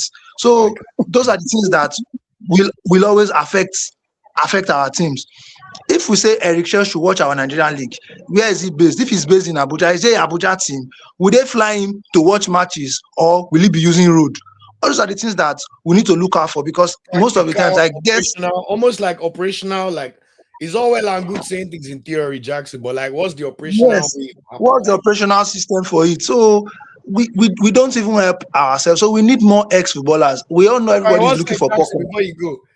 Wait, before you continue. Adama, I'm so sorry. Once I said he, I realized Adama is a woman's name. So God bless you, Adama. I'm so sorry. Forgive me for saying he. God bless you. And we welcome all genders on this channel. In fact, when I see women who love the Super Eagles, it gives me extra joy. So shout out to you always. And please forgive me for that. Please forgive me. Adama, please join our lives. Join our lives. Join our lives. On your behalf. So I just wanted to correct that. Adama, forgive me. It came to my mind. And thank you, Aduba. Always Aduba in DC. Thank you. He says, I appreciate you providing content on the app to watch today's match. Good performance by Super Eagles. Keep NFW going strong. Thank you so much. And shout out to Chidik. He said, Eguavo is their employee. He's not in the cabal. Exactly. Like Jackson is saying, he's an employee member. He needs to earn his salary. So, all right, go ahead, Jackson. Let's so I think that's in 2 minutes I'll be done. I think that's the problem. So, but for the game today, not bad. I think AGK just needs to be calm. He wants to make, so I call him. It looks like he wants to walk like Madueke, but Madueke is a better version of him. So he plays the ball before he thinks about what he wants to do. So he has made his decision and he has realized that that's the wrong thing. So he doesn't think about what he wants to do before the ball comes to him. I would even say he's a better dribbler than Madueke. But his decision making is just worse. So I think he will just play the pass and realize that, I've lost the ball. Do you see that time when he tried to play a pass, he lost the ball. Then he did the high press, won the ball back, and then passed the ball to Lukman. And I was like, okay. At least, because one thing I learned when I was in Marrakesh, one of the NFF Super Eagles technical people told me that one thing everybody needs to know about Eric Shell, for you to play in this Super Eagles squad, you must be good in training. And you must press. So that's why if you notice, Boniface, that friendly match against Russia, when he got pulled off at halftime, and Orokodare came on. And Orokodare scored a goal from pressing because the Russia goalkeeper tried to clear the ball out. So when you even watch Educate do that action, it now made me even realize how important pressing is. Like, if a player does not press or does not know how to, almost like Arteta, you know us Arsenal guys, we know now. If you do not Yeah, do that, Then, Eric but Shaw's I not that's think going to that's the modern day, that's part of modern day football. exactly. So 1 second, please. yeah, so and our defense lineup we were really not we were worked and not works because the first time they are playing together. So, but individually, Hugo, well, the guy that started that Ugo, yeah. replaced Bassi. Yeah, Hugo had some nice touches, had some fine control. Fernandez entered, and he showed me that I wanted to write a comment. I deleted it. I wanted to say bye bye to Ajayi because I've just seen that okay, we have another giant, and this giant looks more composed while marking you. He doesn't want to foul you foolishly. He will not give chances for people to swing in free kick. So he But entered, I and saw you I know, saw one or two things he can work on because you can tell it the nerves. It's his first match for Nigeria. yes, That at least he Iran didn't goal, start. like he was just standing there as Taremi was throwing his body. So I was like, at least he didn't come and play a qualifier for us that our Super Eagles, we can Nigerian fans, we can easily crucify do you somebody. remember when At they least, put Gabriel Osho to play his debut in the AFCON qualifier, and he had a terrible game. They never called him up again. At yeah. least thank God So we're putting people 1 second, during please. the actual friendly games. let's let's hope the next game will be better. Okay, so quickly before I go, we watched the Brazil France yesterday. Let's be fair. The Brazil defense is a terrible defense. Mhm. Let's call a spade a spade. Let's take out. Imagine those Gabriel guys. play. They are not Brazilians. The Gabriel play. Let's remove let's remove the name Brazil from that team and look at that defense. Would you pick any of them to start for your club side? That's what I'm saying. She'll Gabriel answer was that not there. question. Was Gabriel there? Gabriel was not there. Let me ask somebody Okay. question.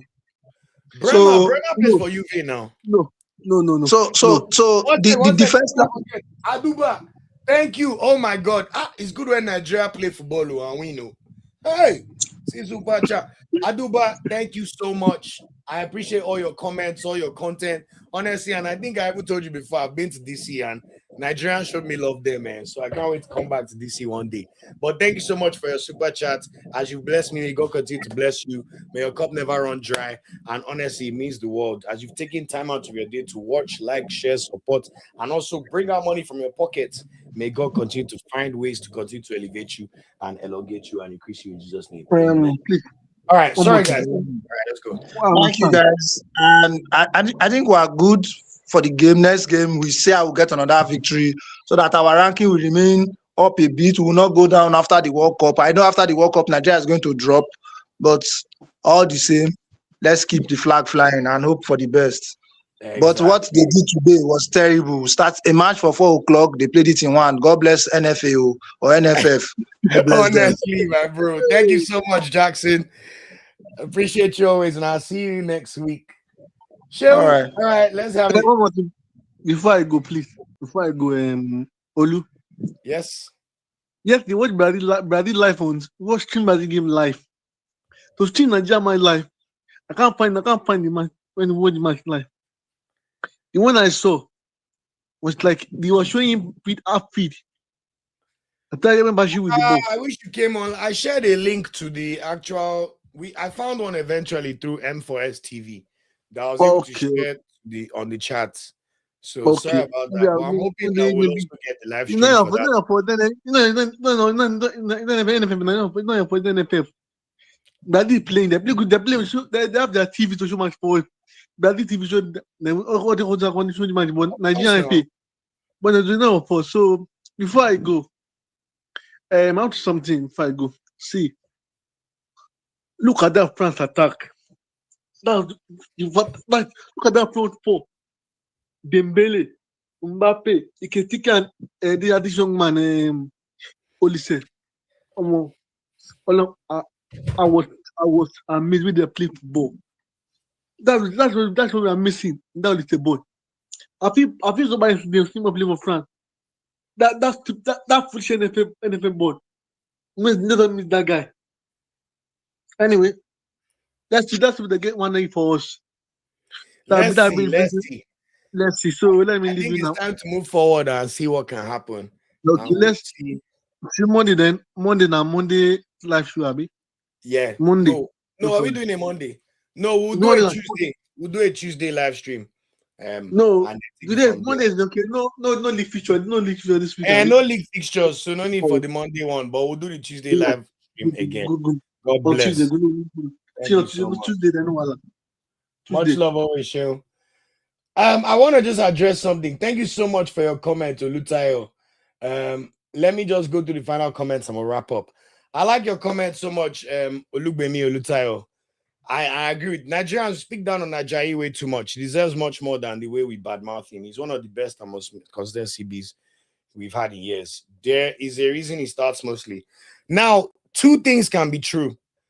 I don't think he has been one of our best and most consistent centre backs we've had in years. I think that is tournament bias because Ajayi played this last AFCON because Frederick was injured and he finally started his first AFCON, which was the one we went to the final 2 years ago because Pesero stumbled on that formation with three defenders. But the truth of the matter is, prior to that AFCON, he was not calling up Shemi Ajayi for the qualifiers. Shemi Ajayi barely played qualifiers for the AFCON that went to the final in Ivory Coast. This AFCON qualifier last year, even the AFCON ones, Shemi Ajayi was not caught up for a lot of those qualifiers because we already had Ekong or we had a Frederick coming through. We had options. The coach always thought he did not need Ajayi until Ekong finally retired for this last AFCON and Frederick got the injury. That is what allowed Ajayi to enter the national team again. Now, there was a time where I didn't even think he'd be caught up again. So saying for years is a stretch. Now, where you're right is he a player that has taken his opportunities the right way and performed well, especially in our last two tournaments, which are AFCONs? Yes, and we have to give him credit. Shemi Ajayi had a very good AFCON. I was even better than I expected, for sure. Even me, you people know me, I did not want him in the squad initially. But guess what? Ajayi performed well.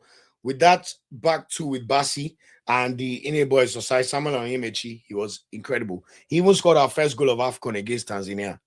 So I do think people speak down on Ajayi a bit too much, but some of it's also warranted because at the end of the day, Shemi Ajayi is a 30, almost a 3-year-old centre back playing for Hull City in the championship.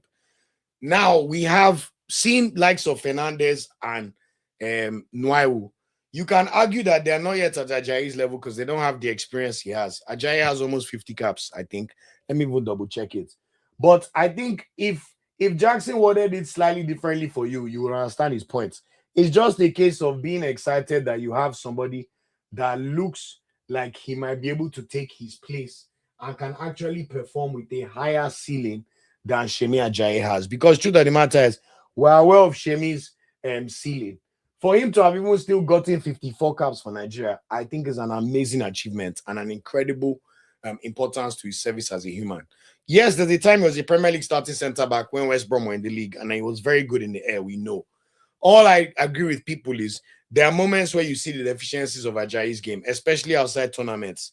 Me in particular, anything that's to do with him playing the ball on the ground. And we also saw it against Morocco. Morocco was the game where we saw certain players' limitations in the squad. People already spoke about Yedika's own, but a big one that was hidden or not mentioned was Shemi Ajayi. Shemi Ajayi struggled with the pressure of that match. That is the most intense pressurized match he's probably ever played since the AFCON final. And you have to say that we saw those moments, the cowardly passing, mistiming tackles, just being overawed by the pressure and not being able to, just misplacing your passes, the lack of composure. Those are things that we're seeing. And it's because we know that on a good day, in my opinion, Frederick and Bassi are Nigeria's starting centre back pair. Yes, you can argue based on AFCON, Ajayi is number 3.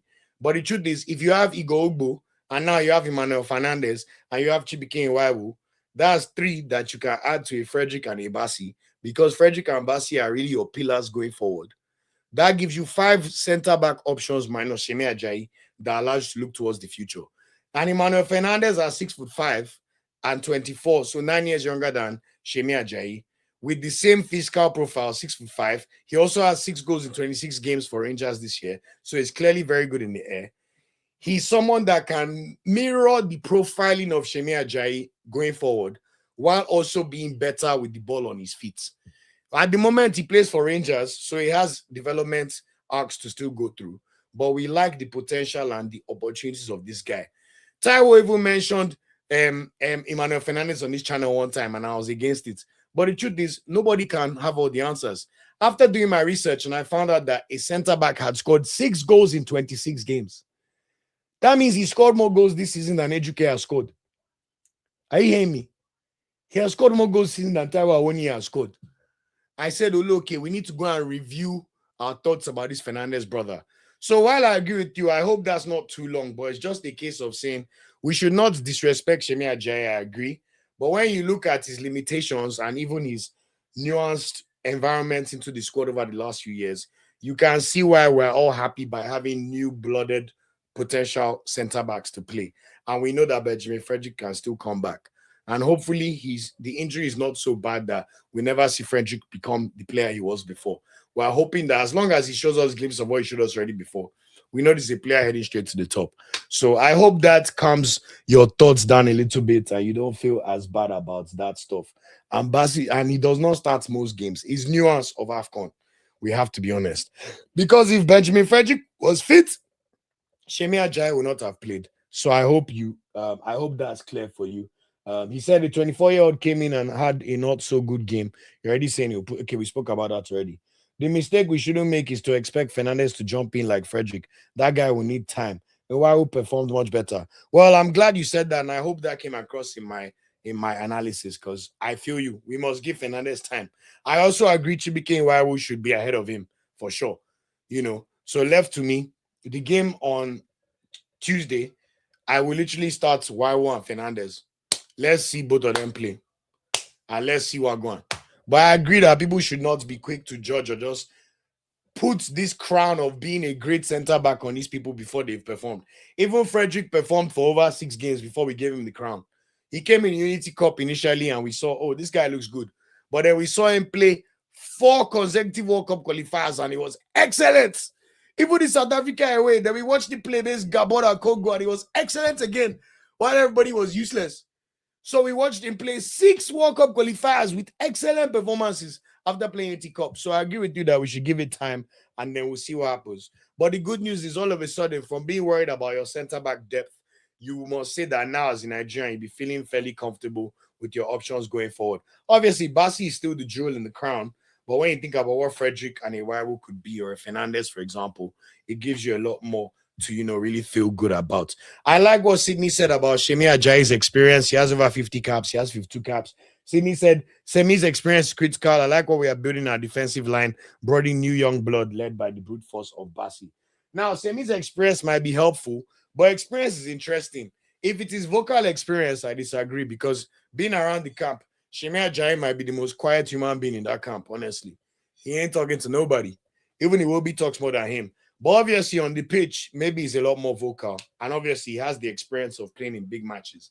But like I said, he was overawed against Morocco. And that's something we know about Semi Ajayi's, what's the word to use? I guess conscientiousness. He's, in football manager, sometimes they'll say, this player does not like big matches. I don't want to put that on Ajayi, but you get my point. But anyway, I want to say a big, big thank you guys to all of this. Aaron said, I'm going to watch the Jordan live stream start to finish. I'll appreciate that. And thank you so much for joining. Honestly, guys, Benu Felix said, well done, guys. Osimhen part of the squad. Osimhen was not part of the squad, so it was nice that we won the match without Osimhen. We also went 2-0 up. So literally, we were routinely about to win the game. We considered a goal from a corner kick with 20 minutes to go, which was a bit unfortunate. Adama says, was Maduka good? Left to me, Maduka was good. I don't remember any real mistakes. He didn't have too much to do, but whenever he was called upon, he was fairly assured. There were 1 or 2 moments where concentration-wise, maybe he was trying to trap the ball, but the ball just rolled through. But there were no issues in terms of mistakes or issues. And I'm sure it will do his confidence a lot of good going into that Jordan fixture. So Maduka was good. Most players were good. Lukman was our best player, just for the people joining lately. I thought Lukman was exceptional and really put the team on his back from an attacking perspective and showed that, look, you must trust me as much as you. I know what happened last year, but I promise you guys that I'm going to show up and show out. And that's what Lookman did. 2 excellent assists, one for Simon, who finished very, very excellently, it must be said. And I particularly like the second goal because it was classic Lookman work. He did 4 stepovers, took away like 3 Iranian defenders, played in a sumptuous through pass like Fabregas style, straight for Aquadams. All Aquadams had to do was just touch the ball and it went in, you know. So we'll see. Thank you for that, Olutai Olubemi as well. So Adamas, you can see Maduka's distribution was his best effort today. He was so comfortable on the ball. Like I said, people have not been watching Maduka over the past few years. He has leveled up as a goalkeeper so much more than what people remember him about, that I don't even think is even fair to even relate to the past Maduka. Honestly, he's so much better. And people need to stop judging him by a mistake he made 4 years and 2 months ago. I keep telling people all the time. But honestly, very good for me. Most importantly, Nigeria won the match. So continuity from AFCON is good. We will get points in our FIFA rankings to move us up to 25th in the world. So that's good ahead of us dropping in the world rankings when the World Cup comes. Obviously, we have another game against Jordan. So looking forward to another win. Yet again, Eric Schell is yet to lose a match in 90 minutes as our coach. And we continue to see semblances of improvements. He has not had the team for 2 months and only had a few days to prepare the team. So still get such a routine win. You know, I wish we'd not consider 1 goal because really and truly it was a 2-0 routine win. And we should have even made it 3. But really, really good all around. Good to see the new faces and new players blooded. A few players have probably played themselves out of the team, like Ejuke, but I'm sure Eric Shaw will give everybody one more opportunity on Tuesday. Like I said, look out for the hot takes video. Give me all your hot takes in that video around the game, and watch out for that video dropping. Also, watch out for the actual review of the game. I want to do a proper one with all the B-sides and all the right overlays for your listening pleasure. I promise it will not be more than 15 minutes so that everybody can watch it and we're able to satisfy both the people that like short videos and long videos. I've gotten 7 super chats today. I want to say a big thank you to all of you guys. I do not take it for granted. You guys have been amazing, and we're just getting started with this community. Don't worry. Yes, we know we could have been going to the World Cup, but do not cry over spilt milk. There will be many, many more World Cups in Jesus' name. There will be many, many more AFCONs. There will be Olympic football. Nigeria's under 17 and under 20 groups will start qualifying for World Cups again and even knockout rounds. Remember, we cover all our footballers in their club sides, and we also cover the Premier League in general because Nigerians love Premier League. And you guys can see, this is the first time I've done a Nigeria live stream and I accidentally wore an Arsenal shirt. I even forgot to wear my Nigeria shirts. But Gunners Lawa, no testing. So if any of you are in London, you're an Arsenal fan, looking forward to see the parade. But of course, right now it's all things Nigeria. It's been a very, very good day of work from Eric Schell and the boys. We move on to the game against Jordan on Tuesday in the same stadium in Antalya. I will triple check the time and confirm because we don't know what happened today to happen again. So I will say that game will probably be at 1 o'clock as well, but we'll see on Tuesday. And finally, please thank you for all the likes, for every subscription, and for every share. I do not take it for granted what this community is doing for this channel. And I'm always open for ways to improve it. So please feel free to put in the comments and any things you like to see. Even our membership group, if there's things you like to see from your membership that will provide an additional benefit, please let me know and I'll take it into account. Remember, we're Nigeria Football Weekly on all our social media channels except Twitter at NFWPOD. We've now gone to 4,500 on TikTok. I want to see if we can get our channels to 10K on all these channels. So we're at 4.5K now on TikTok. I want to get to 10K. Instagram, we've just gone past 4K. So I want to see if we could get to 10K. Can our social media channels become like YouTube? I don't even think our Twitter has up to 2K followers. And it's at NFWPOD. So I appreciate you guys all. We also have a website now, nigeriafootballwiki.com. Bear with me as we update a few things on there. I will be getting you all the information around the podcast on that channel. And eventually, when we get to a place where we do events, when we do merch, that will all live on the website. So thank you so much for the support. Also, the good news is I am now employed in my day job again. So thank you guys so much for all the prayers and all the kind words. I will be starting that again in a few weeks' time. So we'll see how we juggle the schedules. So I want to thank you guys for all the kind words and for bearing with me and just all the appreciation. It means the world. One thing people forget when you're a YouTuber or a podcaster or a journalist, whether your life is going well or not, whether you're happy, sad, bored, you've gone through a breakup, whatever it is, you have to show up or you have to do the content. So thank you guys for making it worthwhile and for giving me such an amazing amount of views today, which is the most we've seen since AFCON. I love you guys so much, man. Like me, I'm an emotional guy. I talk When I hear people say men are not emotional, they don't talk, they don't express their feelings. Me, I don't relate to that one, man. I love this community so much. Thank you guys for making this channel worthwhile. As I told you guys, for 4 years, I was just doing this with less than 100 subscribers on this same YouTube. But it's you guys that have given meaning to Nigeria Football Weekly, and now we can pitch ourselves sponsorships, and we're still having certain conversations around things. So thank you again. I know someone joked in the comments that Olu will not kill us with thank you, but it means the world. So I want to say a big thank you. Look out for the hot takes video dropping anytime from now to give your hot takes. I'll record it literally after this. And then look out for the review video that I'll be dropping tomorrow. I'll make sure I do the review at some point today.